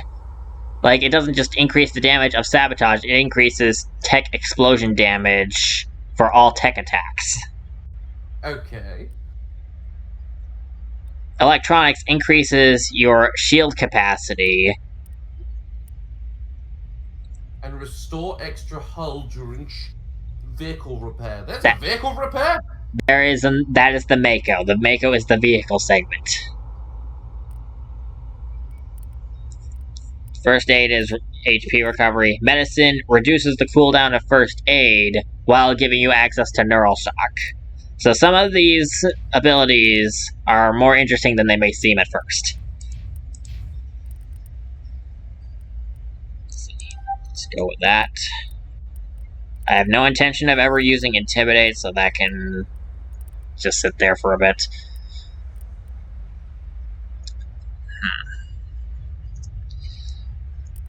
What do I want to put with? I'll figure that out later. We have more important things to worry about. Alright, so, first of all, this is something that a lot of people miss because they don't walk up to the balcony here. They just go straight for the beacon. My god. It's like someone dropped a bomb.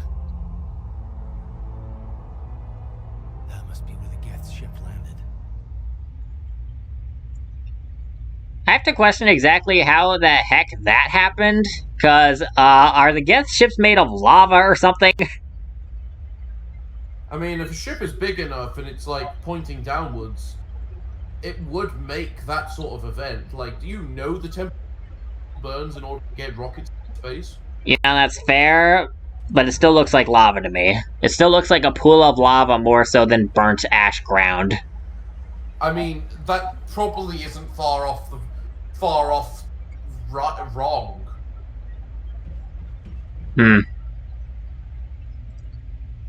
Either way. Prothean Beacon.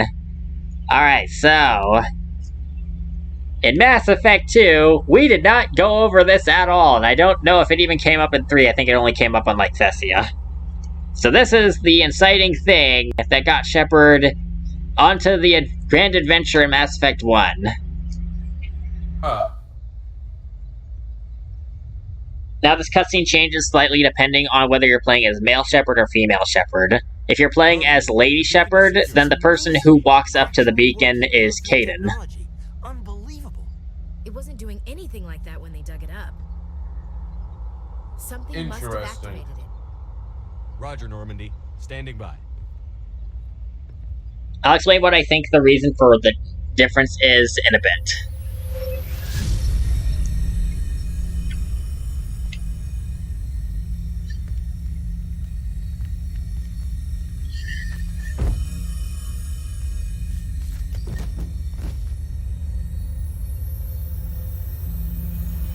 Shepard! No, don't touch it! It's too dangerous!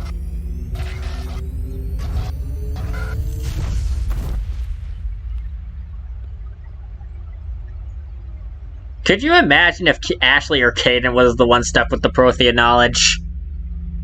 Congratulations, you are now the side character. Keep this one alive. Oh boy.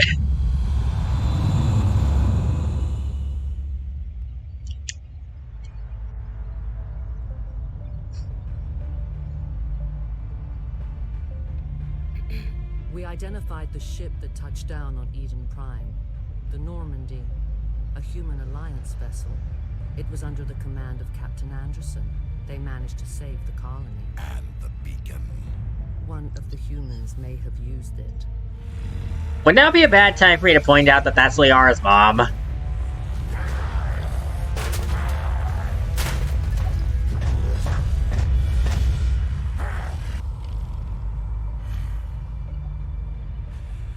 This human must be eliminated.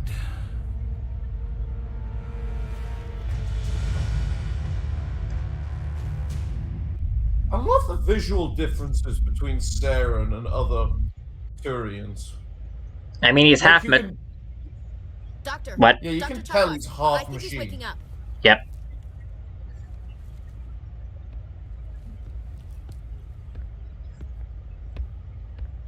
You had us worried there, Shepard. How are you feeling? Minor throbbing. Nothing serious. How long was I out? About 15 hours. Something happened down there with the beacon, I think. It's my fault. I must have triggered some kind of security field when I approached it. You had to push me out of the way.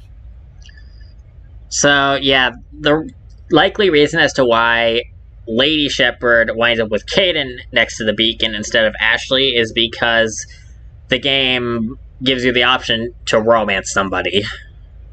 So love interests. We yeah. need the initial intent. We need the initial tension. I think depending on your choices here, it increases or decreases your odds of one of them getting interested in you. You had no way to know what would happen. As such, this is why she starts smiling when she hears that. Because we are showing our approval. Unfortunately, we'll never get the chance to find Or whatever. The beacon exploded. A system overload, maybe. The blast knocked you cold. The lieutenant and I carried you back here to the ship. I appreciate it. Physically, you're fine. But I detected some unusual brain activity. Abnormal beta waves. I also noticed an increase in your rapid eye movement. Signs typically associated with intense dreaming. I saw... I'm not sure what I saw. Death? Destruction? Nothing's really clear. I better add this to my report. It may... Oh, Captain Anderson. How's our XO holding up, Doctor? Well, all the readings look normal. I'd say the command is going to be fine. Glad to hear it. Shepard, I need to speak with you. In private. Aye, aye, Captain. I'll be in the mess if you need me. Sounds like Dad's disappointed in us. Sounds like that beacon hit you pretty hard, Commander. Are you sure you're okay? Alright, I forgot about Jenkins. I don't like soldiers dying under my command. Jenkins wasn't your fault. You did a good job, Shepard. Forgot about Jenkins. Poor dude. I figured we could use a soldier like her. She's been reassigned to the Normandy. Yeah, Jenkins is pretty much just... I guess they're named Jenkins because Leroy Jenkins, they run into danger and die immediately. I guess that's a joke. You know what? I would love if that's the proper reference. I mean, it's be kind of fun. I mean, isn't his name Richard L. Jenkins? Damn, that actually might be the joke. She deserves it. Lieutenant Alenko agrees with you. That's why I added her to our crew. Okay, so if you ask me, I wish Caden and Ashley both survived, just so that way they could interact with each other more, because those two are very good together, if you ask me. A lot of them just have really funny interactions with each other. Well, apparently when they originally made this game, planning for there to be an initial way to save both of them, but they just cut it out because they knew that everyone would do it and never pick anything else. Yeah, pretty much. If you ask me, I feel like both of them surviving should have just been the default option, but I guess that's not what they wanted. God, no. With these sorts of things, you always need to have a sacrifice martyr.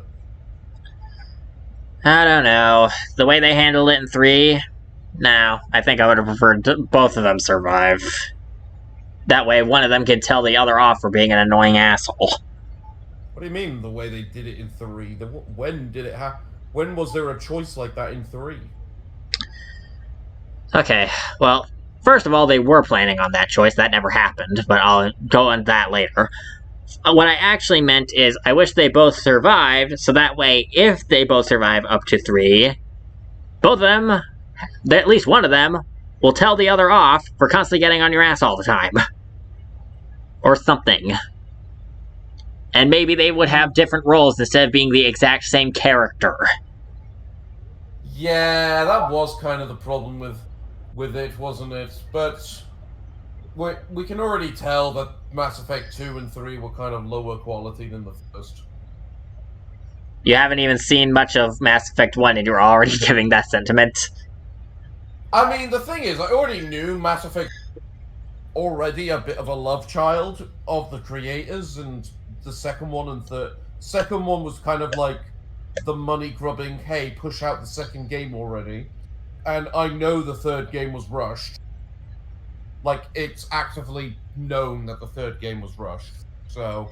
And we pretty much know that a lot of the writing for the 3 games was kind of like a case of just throwing stuff at the wall and hoping to see what sticks. Like, Tally and the, whatever her recruitment mission was talking about, the sun thing that caused the sunlight in that area to burn out your shields and cause problems. I don't remember what that was about, but I think that was supposed to be kind of proper foreshadowing for a plot point in the third game, and it just never happened. Oh, what was another plot point I remember there being? So when you said about a choice of having to pick between one character or another in Mass Effect 3, they were originally going, from what I heard, they were originally going to plan on having you choose between saving the Vermeer survivor or Liara, but they all knew no one would ever pick the Vermeer survivor. So they couldn't. Especially not after how badly they treated you in Mass Effect 2, and for the majority of 3 up to that point where you would have to make that choice, no one would pick anyone other than Liara. Nope. All hail Liara. Speaking of, it's going to be interesting when we actually meet Liara, because Liara is nothing like she is in 2 and 3 in this game. Because in this game, she actually doesn't like talking to people. I look forward to meeting her. Yay. Anyways. You said you needed to see me in private, Captain? I won't lie to you, Shepard. Things look bad. Nihilus is dead. The beacon was destroyed and Geth are invading. The Council's going to want answers. I need to check something. Okay, cool. I didn't do anything wrong, Captain. Hopefully the Council can see that. I'll stand behind you and your report, Shepard. You're a damned hero in my books. That's not why I'm here. It's Saren, that other Turian. Saren's a Spectre, one of the best, a living legend. But if he's working with the Geth, it means he's gone rogue. A rogue Spectre's trouble. Saren's dangerous, and he hates humans.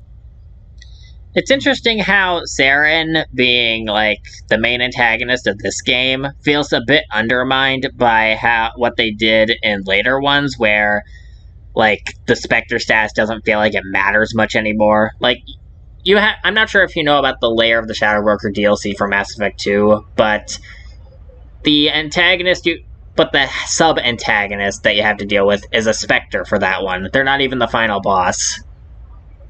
They're supposed to be an epic fight, but the main problem you have to deal with is the Shadow Broker themselves.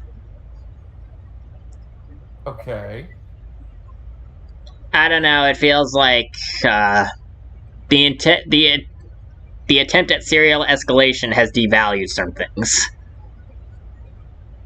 The entire notion behind the Spectres is kind of funky in the first place. It kind of is, since ultimately it's just a main way for us to have a hero and an antagonist that doesn't have to deal with the law getting in the way. So that way they can just run around and make player decisions without having to follow a rule book.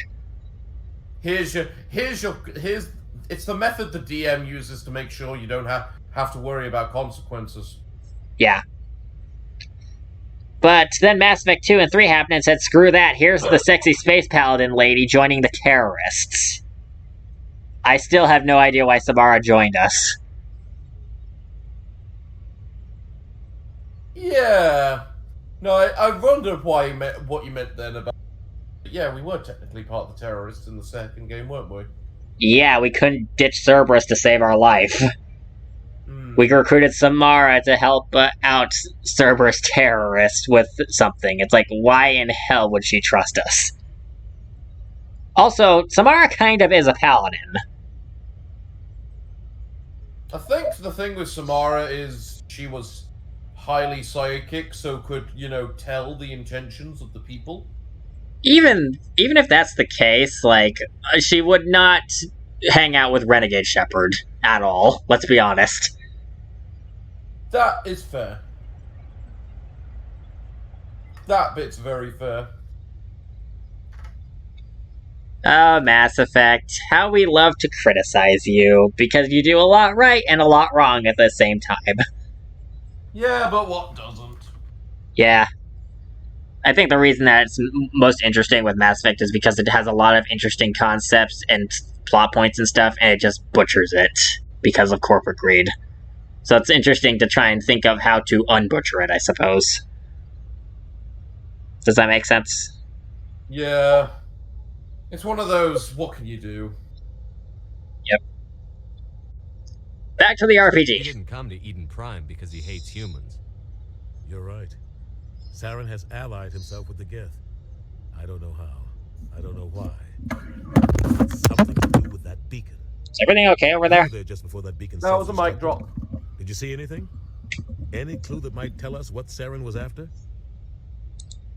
Just before I lost consciousness, I had some kind of vision. A vision? A vision of what? I saw synthetics. Geth, maybe. Slaughtering people. Butchering them. We need to report this to the Council, Shepard. If there's one thing about Mass Effect I don't care for, it's the Paragon Renegade crap, because let's be honest here, I always have to pick top right all of the time. Why? Because that's the Paragon option. Bottom right is the Renegade, and I don't want my Paragon score getting screwed up. Paragon, Renegade, and Neutral. The Paragon Renegade system is kind of fucked up because it kind of forces you into responding one way, and you can't really be like a mix of a character. Yeah. Like, you can be the good guy while being a human supremacist by basically saying screw the council as well.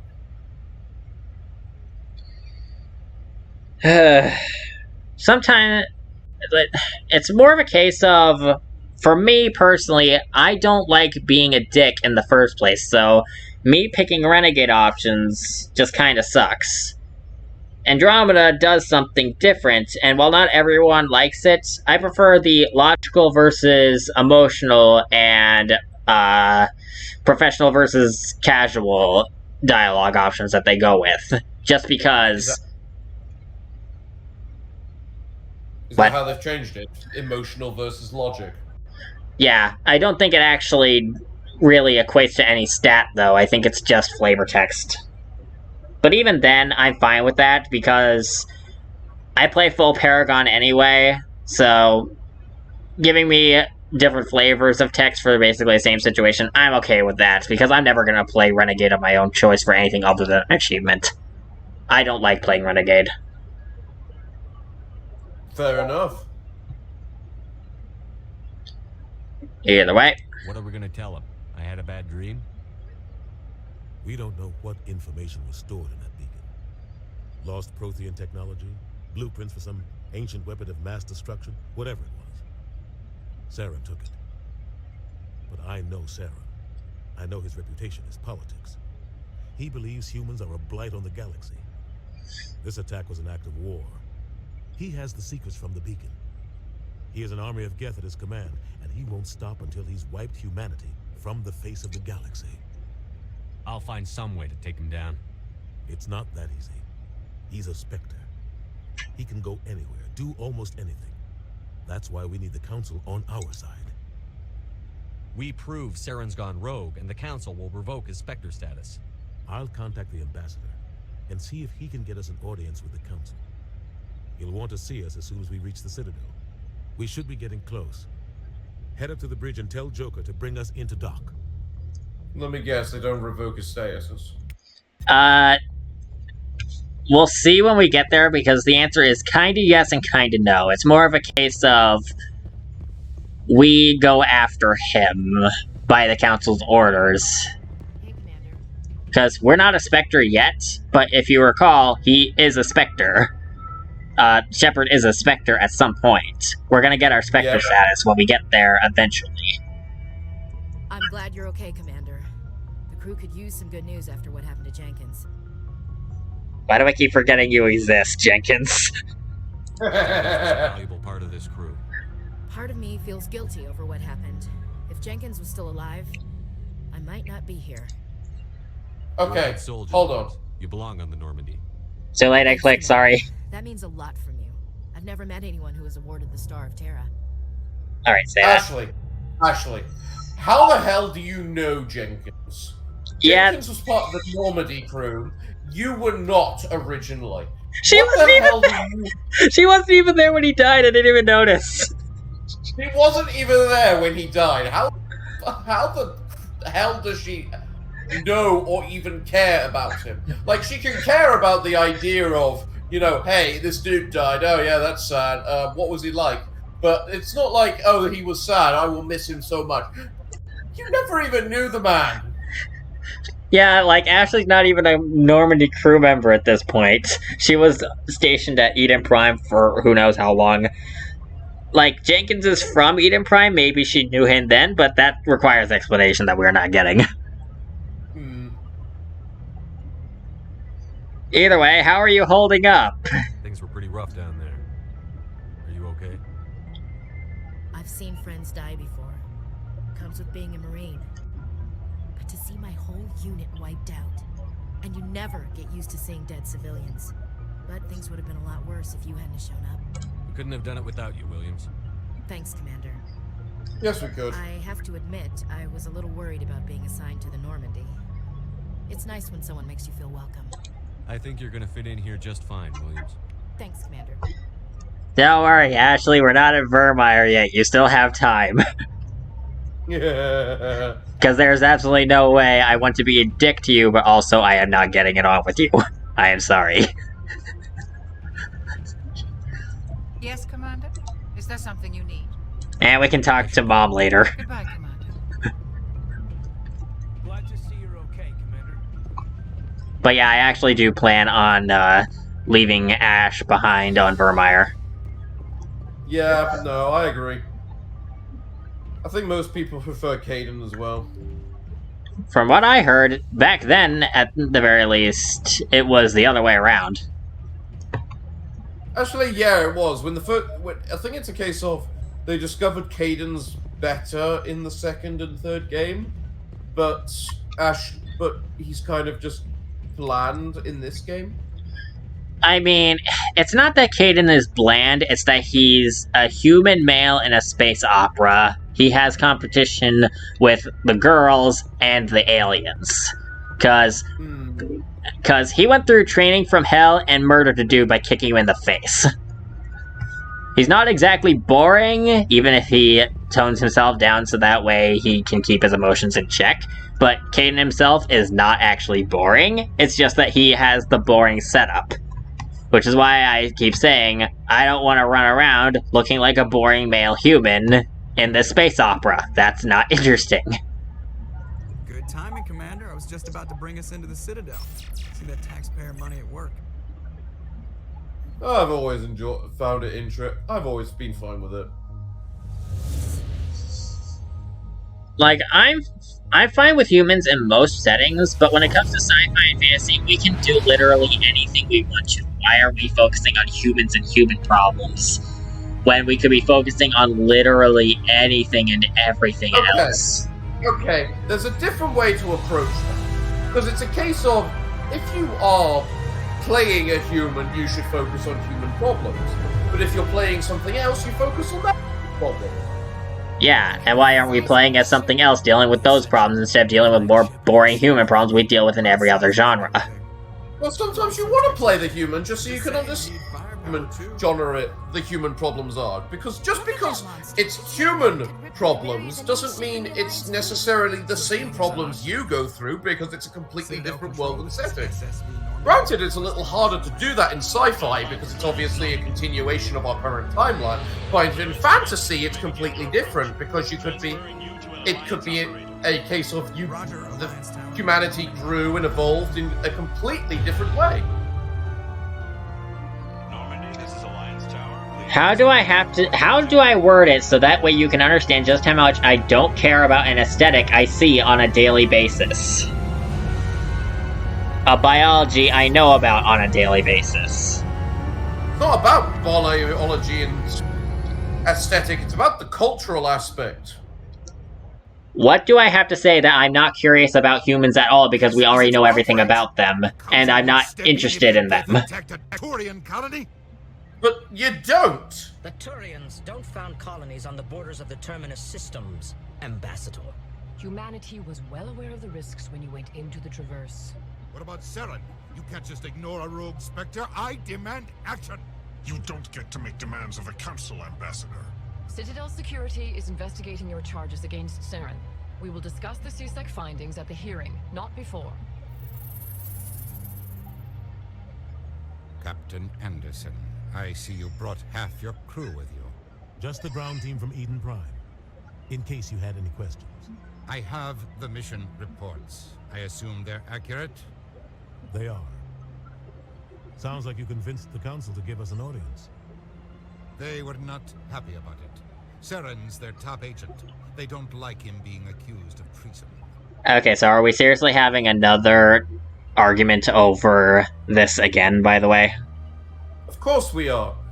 Because it's one of those things of the people in charge don't want to believe it. It's classic politics. I meant me not wanting to play as boring-ass humans again for the 5,000th time in a setting where that doesn't have to be the case. You can't use the argument you know everything about, because you don't. I know enough that I'm not curious about them anymore.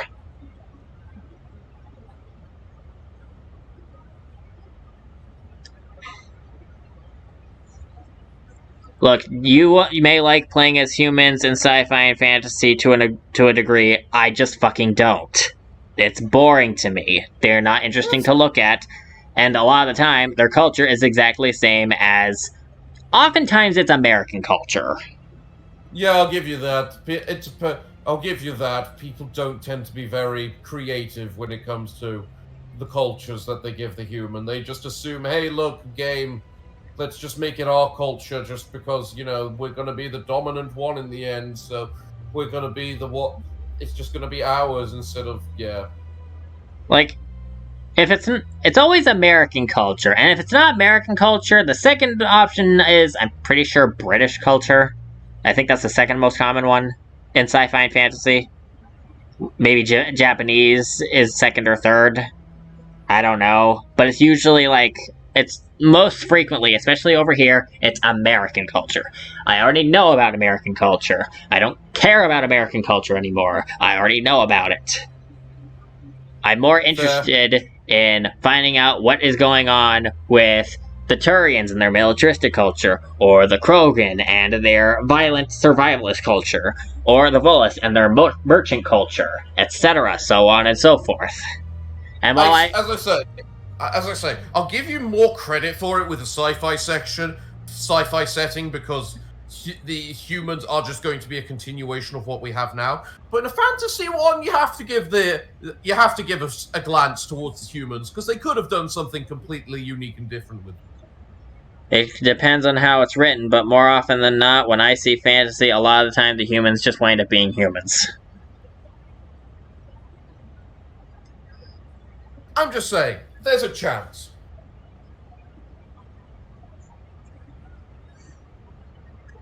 Either way, before I finish this off and we move on, I would like to say, while I don't find the Asari to be particularly aesthetically interesting, I will admit that their culture and the way that they operate is interesting, even if I don't think they look all that interesting. Exactly, that's a good example. Like, I find Asari interesting, even if they aren't my type. I find Volus and Krogan and all these other things interesting. But I don't find humans interesting. What? I still love Batarians. But you get my point. Yeah. Okay, we can finally move on from this topic. I'm tired of bringing this. I'm tired of this conversation happening all the time. Saren's a threat to every human colony out there. He needs to be stopped. The Council has to listen to us. Settle down, Commander. You've already done more than enough to jeopardize your candidacy for the Spectres. The mission on Eden Prime was a chance to prove you could get the job done. Instead, Nihilus ended up dead and the beacon was destroyed. That's Saren's fault, not his. Then we better hope the CSEC investigation turns up evidence to support our accusations. Otherwise, the Council might use this as an excuse to keep you out of the Spectres. Come with me, Captain. I want to go over a few things before the hearing. Shepard, you and the others can meet us at the Citadel Tower, top level. I'll make sure you have clearance to get in. And that's why I hate politicians. Yeah, that's fair. Ashley can be such a mood when she isn't saying things like this. Oh, never mind. The lake. Wonder if anyone ever drowned in it. Well, you know what? That's still quite the mood.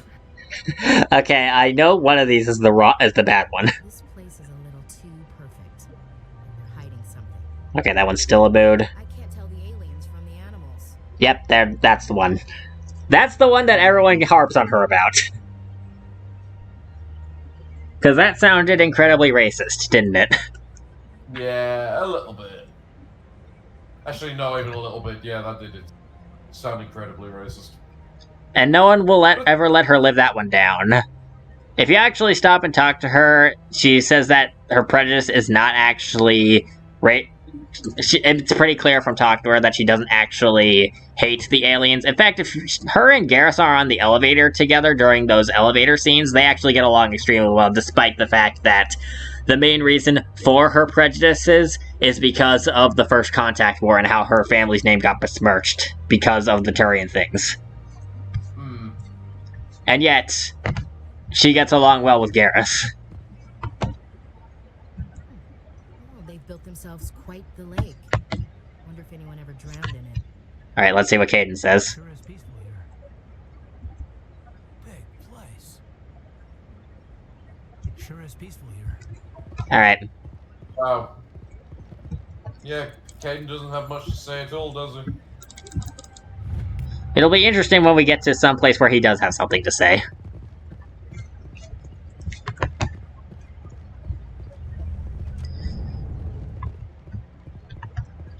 This one, yeah, I've seen it a little bit with this game, but I already know, like, there's so much more to explore in this game than the other ones.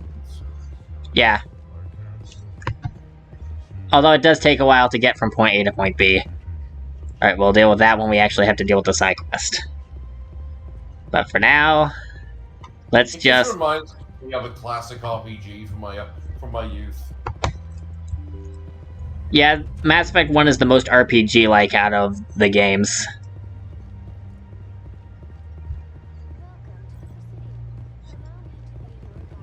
I swear Avina's voice gets pitched up higher and higher every single game.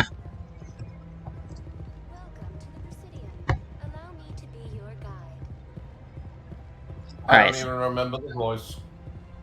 Alright, so we're supposed to go to the Presidium Tower, which is, I think, that. Or maybe it's over there. So this is gonna take a while. You want to see how long it takes for Shepard to jog over there? I mean, it looks like we're going to be doing that. I mean, I could also zoom. No.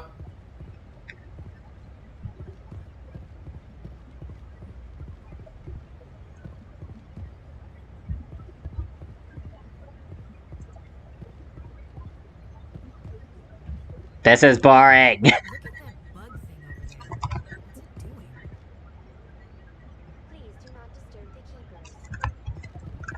Oh yeah. Sometimes when you have your squad mates with you running around the Citadel, which is basically the main hub area, sometimes they will say things like, huh? When you go near something of interest like this thing here. Art doesn't normally do much for me, but that relay statue, I like. Oh yeah! That reminds me, do you remember, I asked at the beginning if you know how mass relays are supposed to work. I don't remember exactly how they work, and I do remember you were going to say that, and then we got sidetracked, so... Apparently, the way because mass relays are basically used for, light speed travel. Yeah. And you can't really go to light speed and if you have mass. The idea behind the mass relay is to actually, reduce your mass to basically nothing, so you can then go at light speed. That is how they're meant to work, apparently. Interesting. Let's see what Caden has to say. Anyone else hear that low hum? Sounds like it's coming from that statue. Makes my teeth And that's what we call foreshadowing, ladies and gentlemen. You want to know what I... And that's what we call foreshadowing, ladies and gentlemen. I was trying to... Okay. He said that he was hearing a low hum coming from the statue, and it's making his teeth tingle. Which means that this thing is actually an active item. I am tempted to explain exactly what that means right now, but I feel like I should hold my breath instead of dropping every plot twist. Yeah, not everyone will have seen it, so... I mean, if they're watching my playthrough first, then I have to question exactly why. Because I'm not a big name YouTuber. True.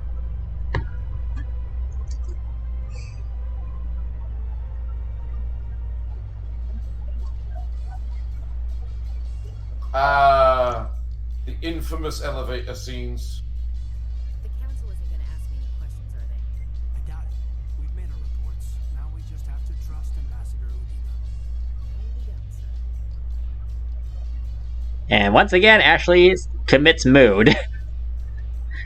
You know, these scenes all remind me of the scenes you would also get from the likes of Dragon Age Origins as well. You would have those, just the, you know, team conversations in these sorts of things. They're always amazing. Yeah.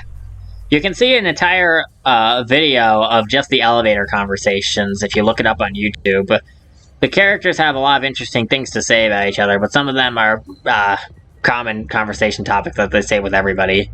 A couple of them that are unique and that stand out are kind of escaping me right now, actually, so, oh well. Saren's hiding something. Give me more time. Stall them. Stall the council? Don't be ridiculous. Your investigation is over, Garrus. Maybe it's just me, but it looks like Turian face shapes are a bit more distinct in this game compared to later ones. I was the officer in charge of the CC. Yeah, maybe a little bit. Who were you just talking to? That was Executor Palin, head of Citadel Security, my boss. He'll be presenting my findings on Saren to the council. Sounds like you really want to bring him down. I don't trust him. Something about him rubs me the wrong way. But he's a Spectre. Everything he touches is classified. I can't find any hard evidence. I think the council's ready for us, Commander. Good luck, Shepard. Maybe they'll listen to you. You don't want to keep the council waiting. Alright, so let's see what... How you first get introduced to Garrus. Yep. I bet all these staircases aren't just for show. They make for good defensive positions if this place is ever attacked. And once again, more foreshadowing. I bet all these staircases aren't just for show.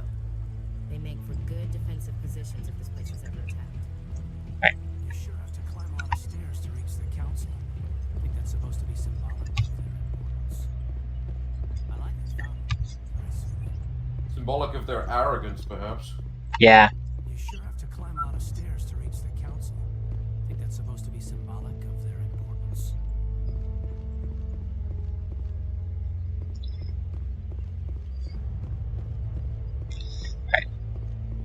The hearing's already started. Come on.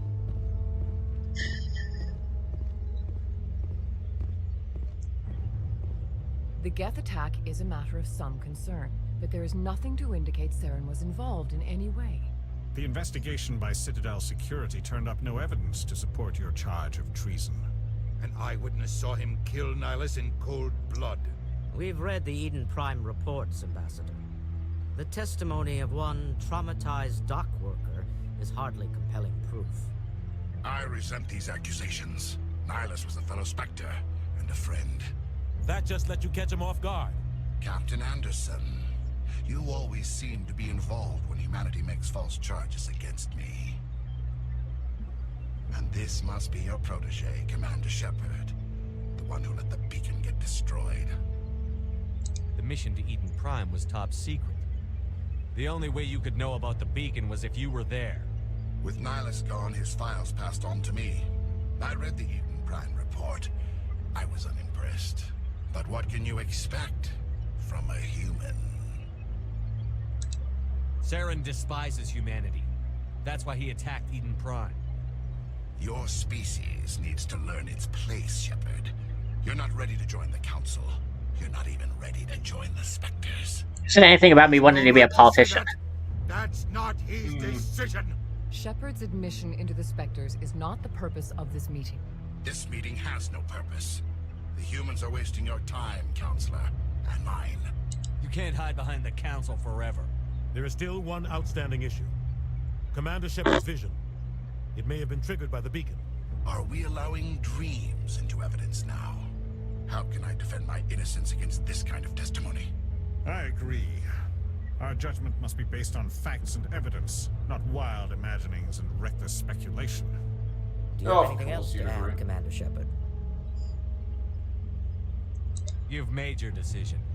I won't waste my breath.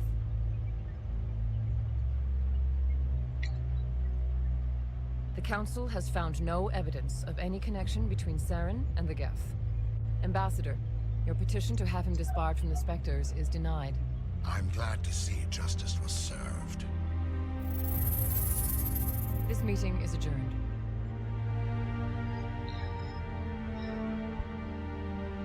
I mean, to be honest, we were kind of trying to bludgeon our way through bureaucracy right there. Yeah, that's It true. was a mistake bringing you into that hearing, Captain. You and Saren have too much history. It made the Council question our motives. I know Saren.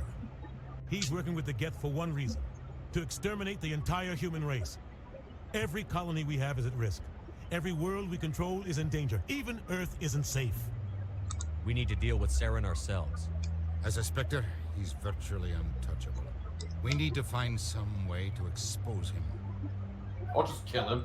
What about Garrus, that CSEC investigator? We saw him arguing with the executor.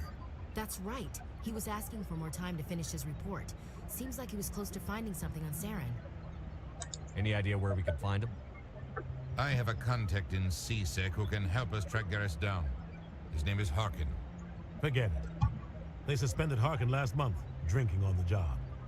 I won't waste my time with that, Lisa. You won't have to. I don't want the Council using your past history with Saren as an excuse to ignore anything we turn up. Shepard will handle this. You can't just cut Captain Anderson out of this investigation. The ambassador's right. I need to step aside. I need to take care of some business. Captain, meet me in my office later. Harkin's probably getting drunk at Cora's Den. It's a dingy little club in the lower section of the woods. Maybe there's another way to find evidence against Saren. You should talk to Barla Vaughn over in the financial district. Rumor has it he's an agent for the Shadow Broker. The Shadow Broker? An information dealer. Buys and sells secrets to the highest bidder. I've heard Barla Vaughn's one of the top representatives. He might know something about Saren, but his information won't come cheap. Right. So, do we want to ask any questions or just move on? Probably move on. Yeah. Honestly, we'll probably know most of everything anyway. I'll be over in the Yep. ambassador's office if you need anything else. Alright, so we have two options here. Are we going to go and talk to one of the Shadow Broker agents, or are we going to go to see if we can get info from that Harkin guy? I'd say go Harkin first. Get up. To something. Alright, side quest time, finally. No, I wasn't. Never mind.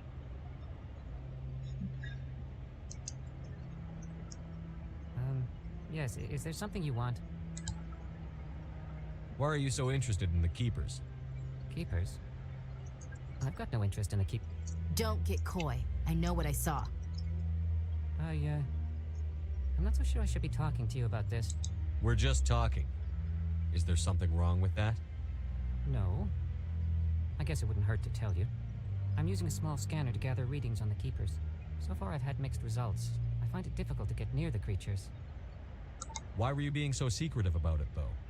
Well, technically we're not supposed to disturb the Keepers. I don't really think my scanning disturbs them, but the authorities might disagree. I'd like to do it more openly, but it's not really worth getting arrested over. I could help you out. I'm not worried about the authorities.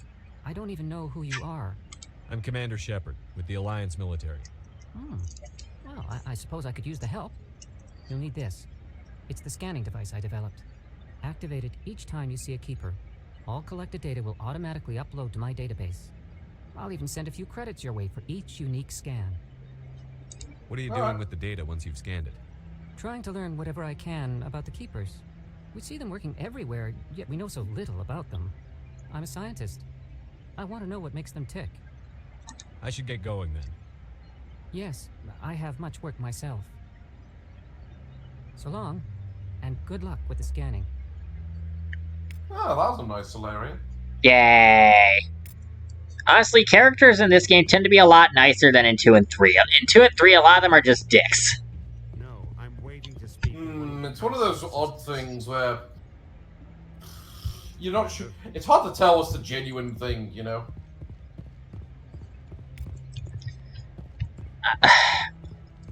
How do I say that characters in Mass Effect 2 and 3 are edgy and asshole-ish for no reason other than to be edgy and asshole-ish for no reason? Yeah. Like, we know that Mass Effect 2 and 3 ramped up the sex appeal and edge factor for no reason.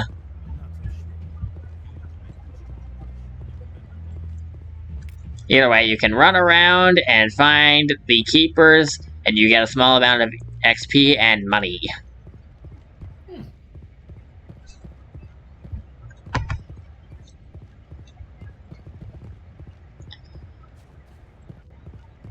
Alright, so... now then.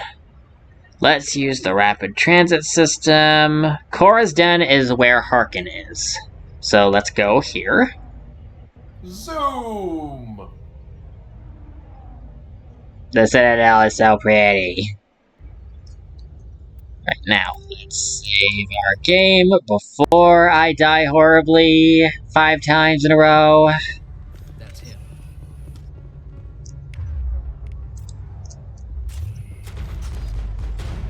Then again, I'm not playing on Insanity this time, so this might actually not be difficult.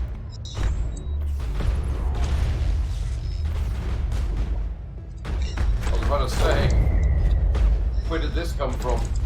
Flush shields. Okay.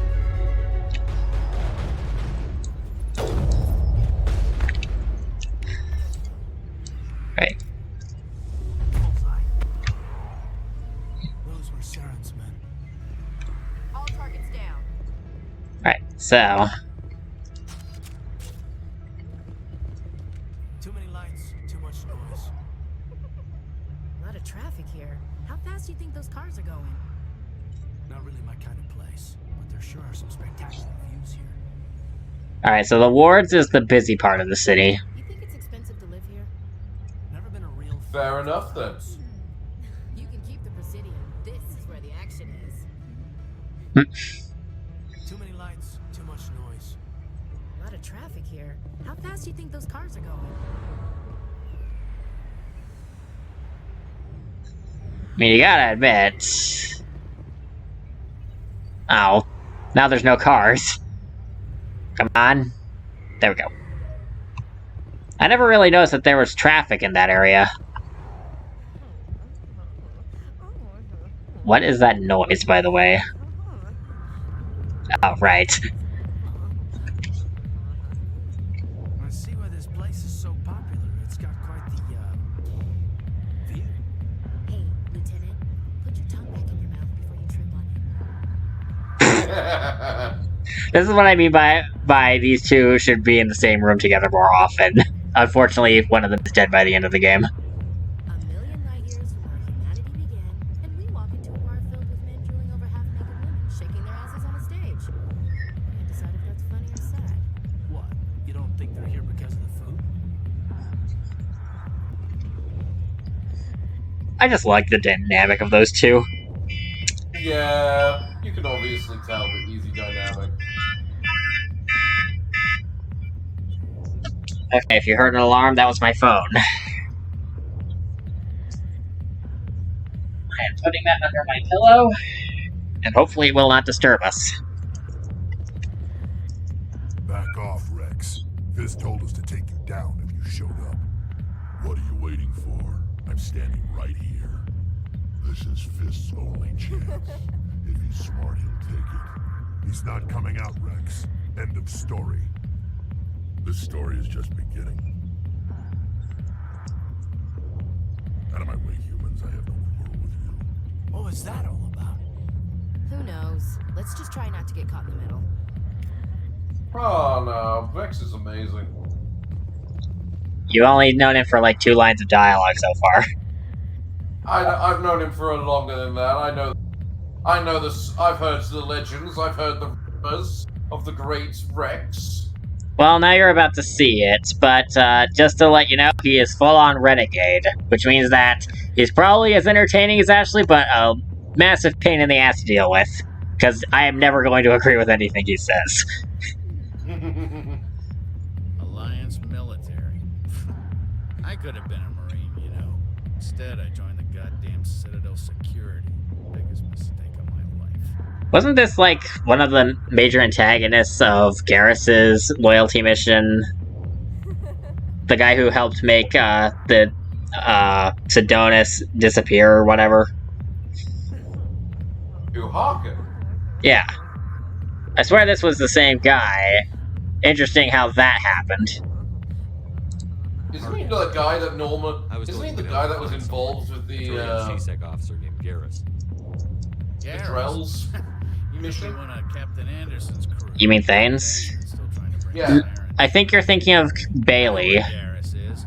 You gotta tell me something first. Bailey was introduced in Mass Effect 2, and he's the one who helps us, at least I'm pretty sure his name was Bailey. I was thinking of Bailey. Then I don't remember Harkin.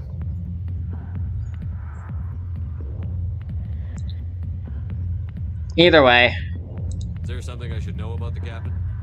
The captain used to be a Spectre. Didn't know that, did you?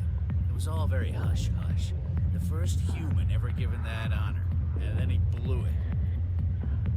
Screwed up his mission so bad they kicked him out. Of course, he blames Saren. Says the Turians set him up.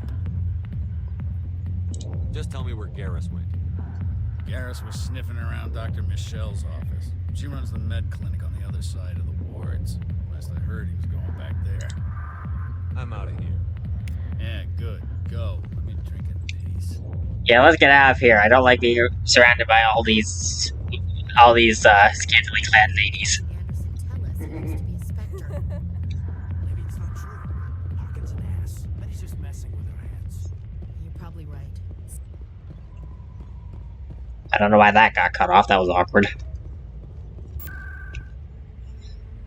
Alright. Wards. Her med clinic is in the woods.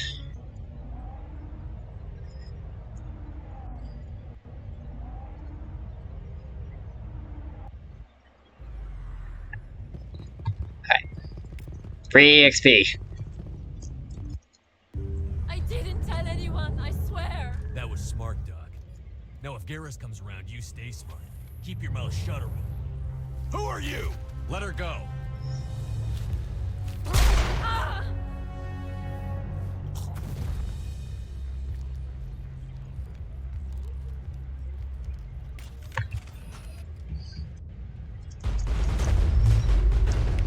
Alright, let's see. Well, time to kill some bastards.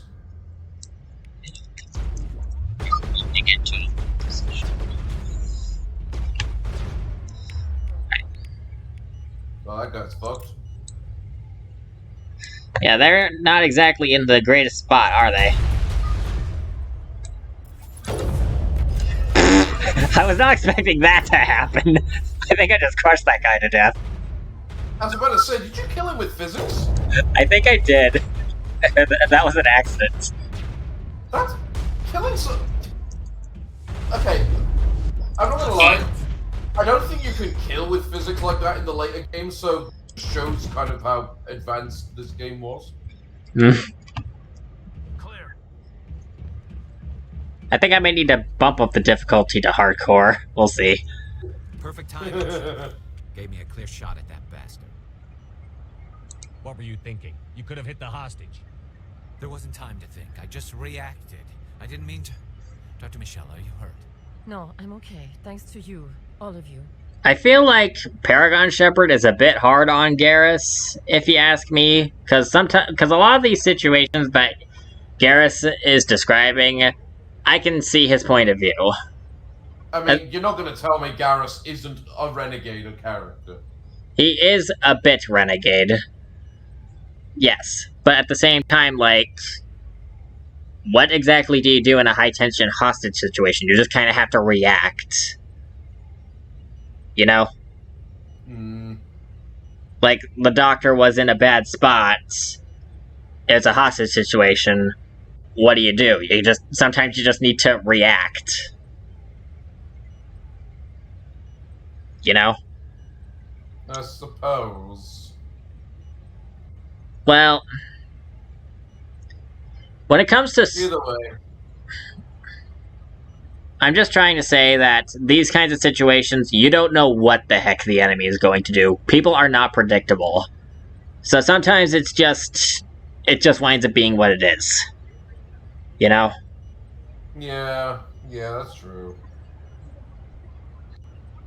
I know those men threatened you, but if you tell us who they work for, we can protect you. They work for Feast. They wanted to shut me up, keep me from telling Garrus about the Quarian. What Quarian? A few days ago, a Quarian came by my office. She'd been shot, but she wouldn't tell me who did it. I could tell she was scared, probably on the run. She asked me about the Shadow Broker. She wanted to trade information in exchange for a safe place to hide. Then what? I put her in contact with Fist. He's an agent for the Shadow Broker. Not anymore. Now he works for Saren. And the Shadow Broker isn't too happy about it. Fist betrayed the Shadow Broker? That's stupid even for him. Saren must have made him quite the offer. That Quarian must have something Saren wants. Something worth crossing the Shadow Broker to get. She must have something that proves he's a traitor. Did the Quarian mention anything about Saren or the Geth? Man, you really get introduced to all the teammates quite quickly, don't you? All of them except for Liara. She must be able to link Saren to the Geth. There is no way the Council can ignore this. Time we paid Fist a visit. This is your show, Shepard. But I want to bring Saren down as much as you do. I'm coming with you. Even if you tell him no, he's going to join anyway, since we've already done this. Fair enough. You know, we aren't the only ones going after Fist. The Shadow Broker hired a Krogan bounty hunter named Rex to take him out. Yeah, we saw him in the bar. A Krogan might come in handy. Last I heard, he was at the CSEC Academy. What's he doing there? Fist accused him of making threats. We brought Rex in for a little talk. If you hurry, you can catch him at the Academy before he leaves. Move out.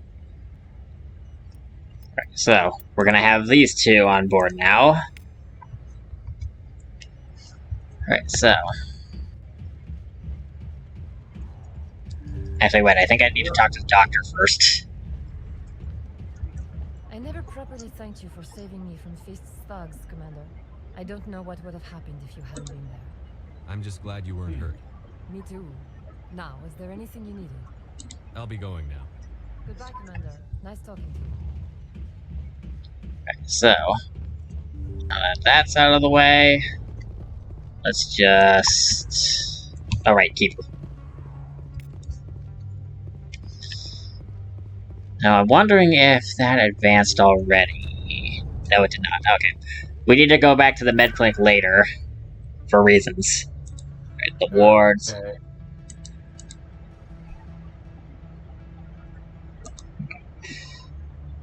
Alright, we need to get to the, place.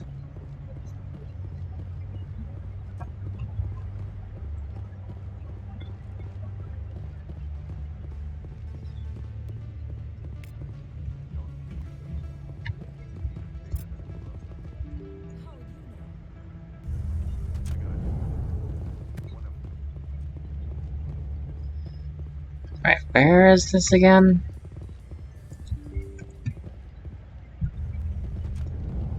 That's not where I need to go. Where is this? This is the wrong way. I usually use... No idea where you're going. I'm trying to get to C-Sec Academy and I don't remember where it is. Oh, there it is. Alright. Experience.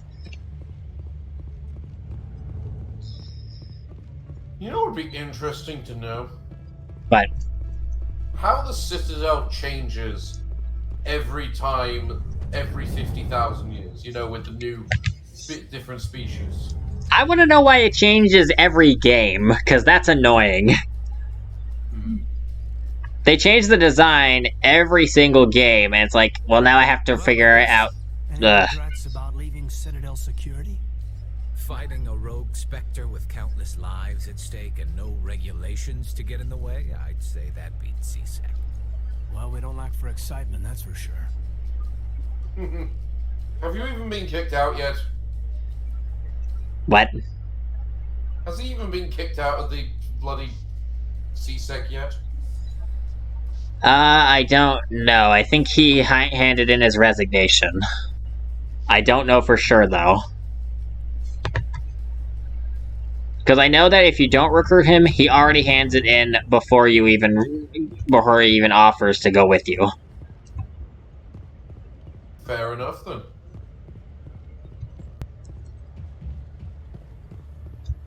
Right, there he is. Witnesses saw you making threats in Fist's bar. Stay away from him. I don't take orders from you. This is your only warning, Rex. You should warn Fist. I will kill him. You want me to arrest you? I want you to try.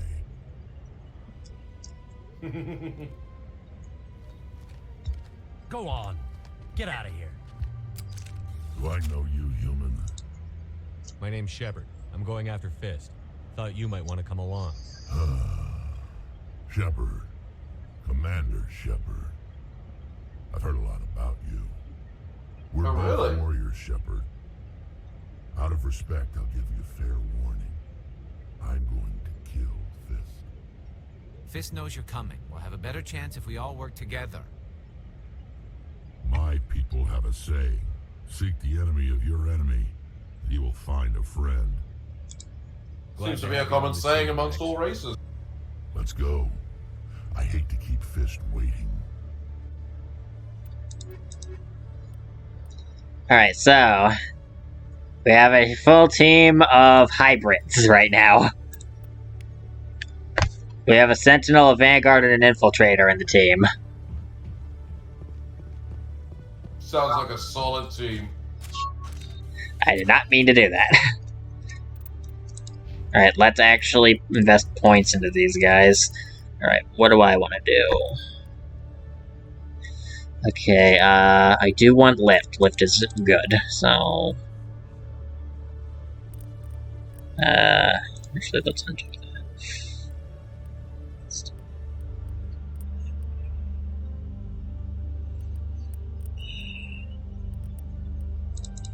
Actually, let's go with this, because I like having that.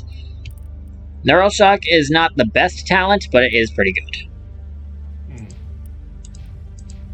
Or at least I like having it anyway. There's just something satisfying about someone flopping onto the ground for a few seconds. I mean, paralysis is always a decent effect. Let's see.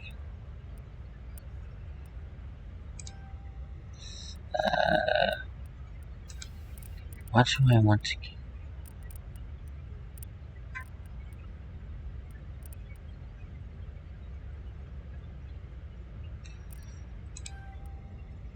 Now I have to try and figure out how I want to build the guy.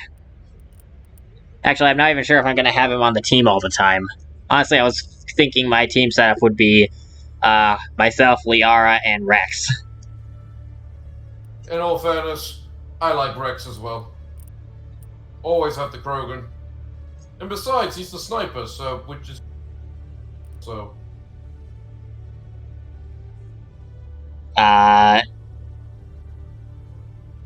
Rex has a shotgun. I'm confused. No, you're the sniper, that's what I said. Oh. Okay.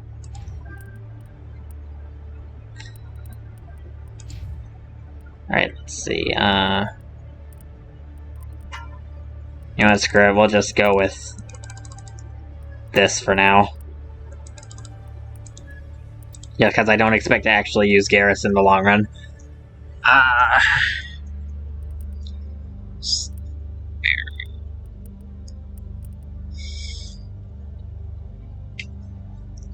Okay, let's see.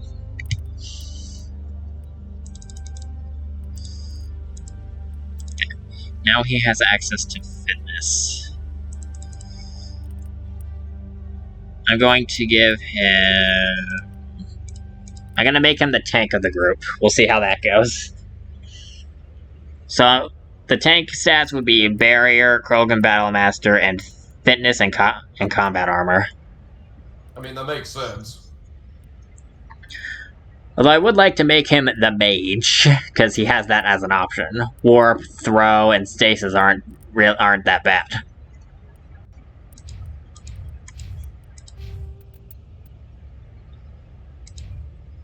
Alright, let's see. Right, I need to go back to Korra's den. Also, in theory, shouldn't you use Tally instead of Liara? Why? Just for the balance of tech and biotic? Nah. I'm not feeling it. And Liara has a tech skill. Just the one.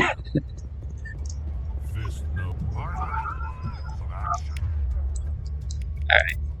Warp. Warp. Yeah. I think that increases the damage they take. Yay! We destroyed the bartender immediately. Well, one of them.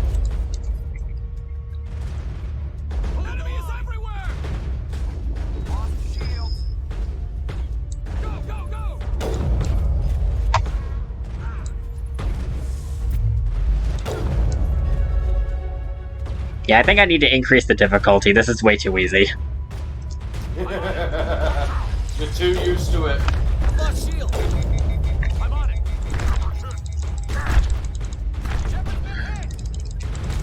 This is not going well. You know, immediately after I say that, I die. Alright, let's try this again.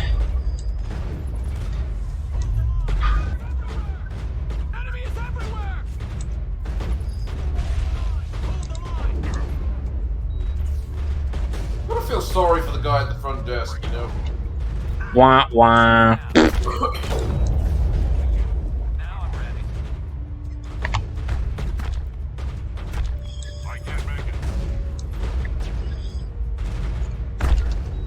Oh. Alright, Well, certainly one way to take you down, bastard. That's what Neural Shock is for. Neural Shock stuns the Krogan, and makes it so they can't regen because of the toxic damage. If you want to get rid of a Krogan, use Neural Shock. A Vulture in this game? Vorcha? No, those were introduced in 2. I'm guessing Batarians were as well. They are in this game, but you need a DLC for that. They only show up and bring down the sky. Fair enough, then. It's a very weird choice, honestly, since there is an entry on Batarians without the DLC. Is there an entry on the Vulture without the DLC? No. Oops. So they are a very new species, then. Oops. What did I do? I think I threw out a grenade by accident. Well, I saw a Ow. Metagel -1, so... Stop right there. Don't come any closer. Warehouse workers. All the real guards must be dead. Stay back or we'll shoot. This would be a good time to find somewhere else to work. Yeah, right. That's a good idea. Yeah, I never liked this anyway. Wow, they took so... They were so hard to convince. Shooting people isn't always the answer. Did you hear what Rex and Garrus just said? Yep. Okay.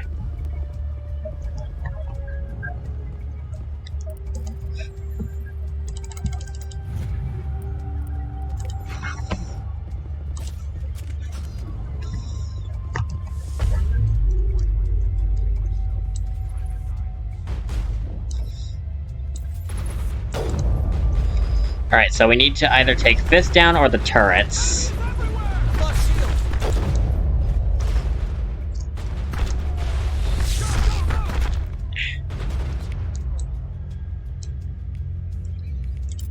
Interesting how this is a human. Why? Well, it's just because if he's teaming up with Saren and Saren's teaming up with him, wouldn't have expected him to be a human, you know? Eh. Enemies everywhere!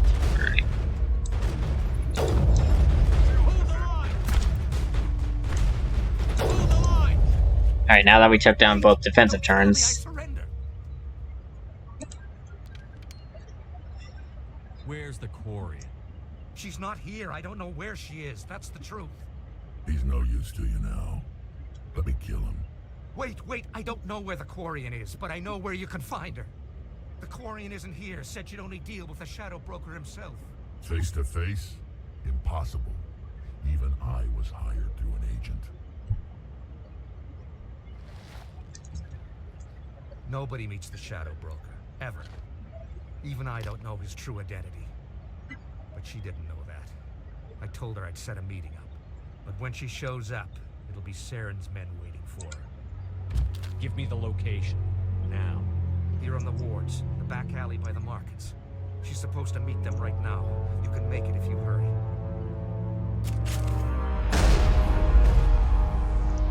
What are you doing? The Shadow Broker paid me to kill him. I don't leave jobs half done. We don't shoot unarmed prisoners. How many people died because of him? He brought this on himself. Besides, we have more pressing concerns. That Quarian's dead if we don't go now. Man, I agree with Rex. Right. Right, let's see. Tally's about to die. Oh, wow. Place. What? I was about to say, oh wow, there's actually a time limit. Yep, we gotta hurry or else Tally is dead. We can't romance her if she's dead. Well, I mean, you say that, but it's not like you can actually... I mean, it's not... That and I don't... That and, we can't even romance her in this game anyway. I honestly think that... I think most people agree it was one of the best things to romance Tally.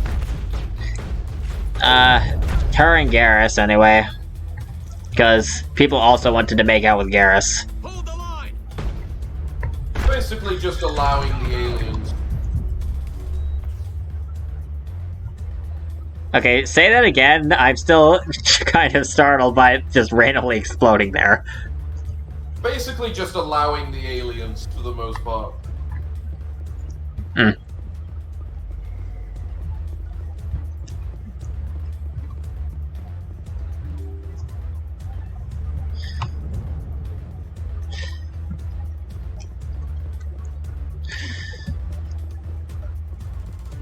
Alright, there she is, in all of her Mass Effect 1 glory. Where's the Shadow Broker? Where's Fist? They'll be here. Where's the evidence? No way. The deal's off.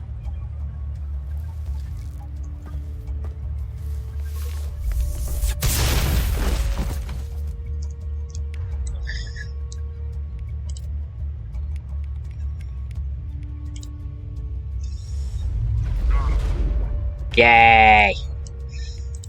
And on the ground. How these assassins have jobs, considering how quickly they die. Yeah.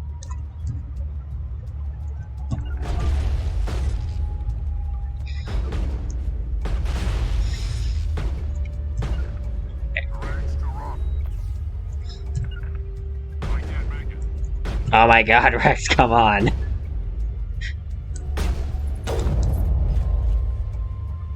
I mean, their initial AI wants them to be in cover, so... Hmm. And there we go. Fist set me up. I knew I couldn't trust him. Don't worry about Fist. He got what was coming to him. Then I guess there are two things I need to thank you for. Who are you? My name's Shepard. I'm looking for evidence to prove Saren's a traitor. Then I have a chance to repay you for saving my life. But not here. We need to go somewhere safe. We could take her to the human embassy. Your ambassador will want to see this anyway. Yay, we got our 5th party member. We're only missing one now. Making my life easy, Shepard. Firefights in the wards, an all-out assault on Korra's den. Do you know how many... Who's this? The Quarian? What are you up to, Shepard? Making your day, I love how she questions the Quarian, but not the other two. Saren to the Geth. Really? Maybe you better start at the beginning, Miss... I'm guessing it's because Caden and Ashley could be in their place instead, so Tally gets the focus. Oh yeah, it's just funny. I was on my pilgrimage. My rite of passage into adulthood. I've never heard of this before. It is a tradition among my people. When we reach maturity, we leave the ships of our parents and our people behind. Alone, we search the stars, only returning to the flotilla once we have discovered something of value. In this way, we prove ourselves worthy of adulthood. What kinds of things do you look for? It could be resources like food or fuel, or some type of useful technology, or even knowledge that will make life easier on the flotilla. Through our pilgrimage, we prove that we will contribute to the community, rather than being a burden on our limited resources. Tell us what you I found. mean, it makes sense. During my travels, Yep. Honestly, I began hearing I reports love of the the Geth. Quarian culture. Since they drove my Because it people makes into so exile, much sense. The Geth have never ventured beyond the Veil. I was curious. I tracked a patrol of Geth to an uncharted world. I waited for one to become separated from its unit. Then I disabled it and removed its memory core. I thought the Geth fried their memory cores when they died. Some kind of defense mechanism. How did you manage to preserve the memory core? My people created the Geth. If you're quick, careful, and lucky, small caches of data can sometimes be saved. Most of the core was wiped clean, but I salvaged something from its audio banks. Eden Prime was a major victory. The beacon has brought us one step closer to finding the conduit. That's Saren's voice. This proves he was involved in the attack. He said Eden Prime brought him one step closer to finding the conduit. Any idea what that means? The conduit must have something to do with the beacon. Maybe it's some kind of Prothean technology. Like a weapon. Wait, there's more. Saren wasn't working alone. Eden Prime was a major victory. And one step closer to the return of the Reapers. I know it's dramatic tension, but, like, you should have showed the whole thing at first. Talking about Reapers. Yep. Are they some kind of new alien species? According to the memory core, the Reapers were a hyper-advanced machine race that existed 50,000 years ago. The Reapers hunted the Protheans to total extinction, and then they vanished. At least, that's what the Geth believe. Sounds a little far-fetched. The vision on Eden Prime. I understand it now. I saw the Protheans being wiped out by the Reapers. The Geth revere the Reapers as gods, the pinnacle of non-organic life. And they believe Saren knows how to bring the Reapers back. The Council is just going to love this. The Reapers are a threat to every species in Citadel space. We have to tell them. No matter what they think about the rest of this, those audio files prove Saren's a traitor. The Captain's right. We need to present this to the Council right away. What about her? The Quarian? My name is Tali. You saw me in the alley, Commander. You know what I can do. Let me come with you. I'll take all the help I can get. Thanks. You won't regret this. Henderson and I will go ahead to get things ready with the Council. Take a few minutes to collect yourself, then meet us in the tower.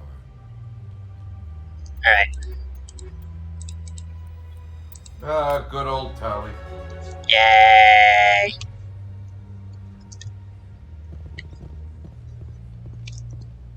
Alright, let's... Oh. Alright, I may as well check on that. Let's see. Armor piercing.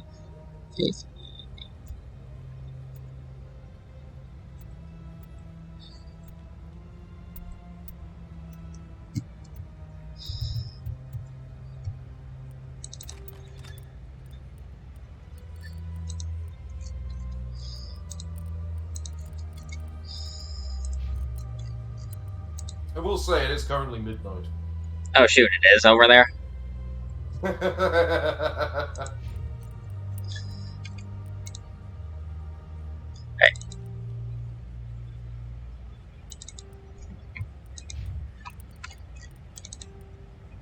That doesn't look quite right on Rex. No.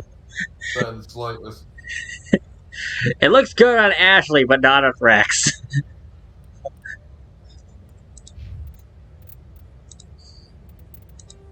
Oops. Alright, let's see. Alright, we want her to get access to her hacking immediately. Electronics is also a good one for her to have.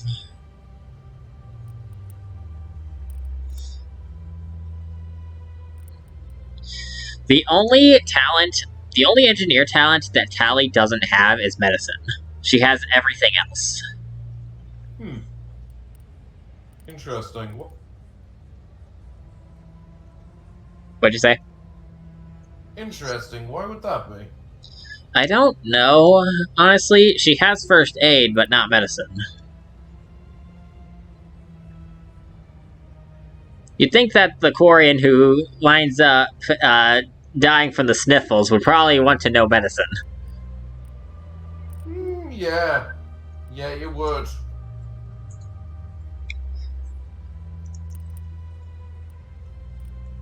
Either way, let's... Yeah, we should probably stop there so I can go to bed.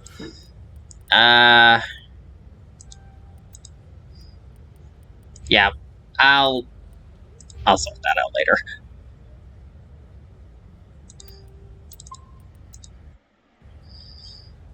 So should we save going to the Presidium and getting our Spectre status for next thing then? Oh yeah, absolutely. That's a good way to start another episode. Alright. In that case, I guess we will... I think I just saved, but let's save again. You can never go wrong with too many saves. And... anything before we end? I mean, we should probably do an outro. Alright, join us next time when I find a code that makes Shepard look less boring. Join us next time where we no longer play something else because, yeah, Rookie don't like humans. And we also get our Spectre status. Hooray! Yay! Alright. Later, everyone.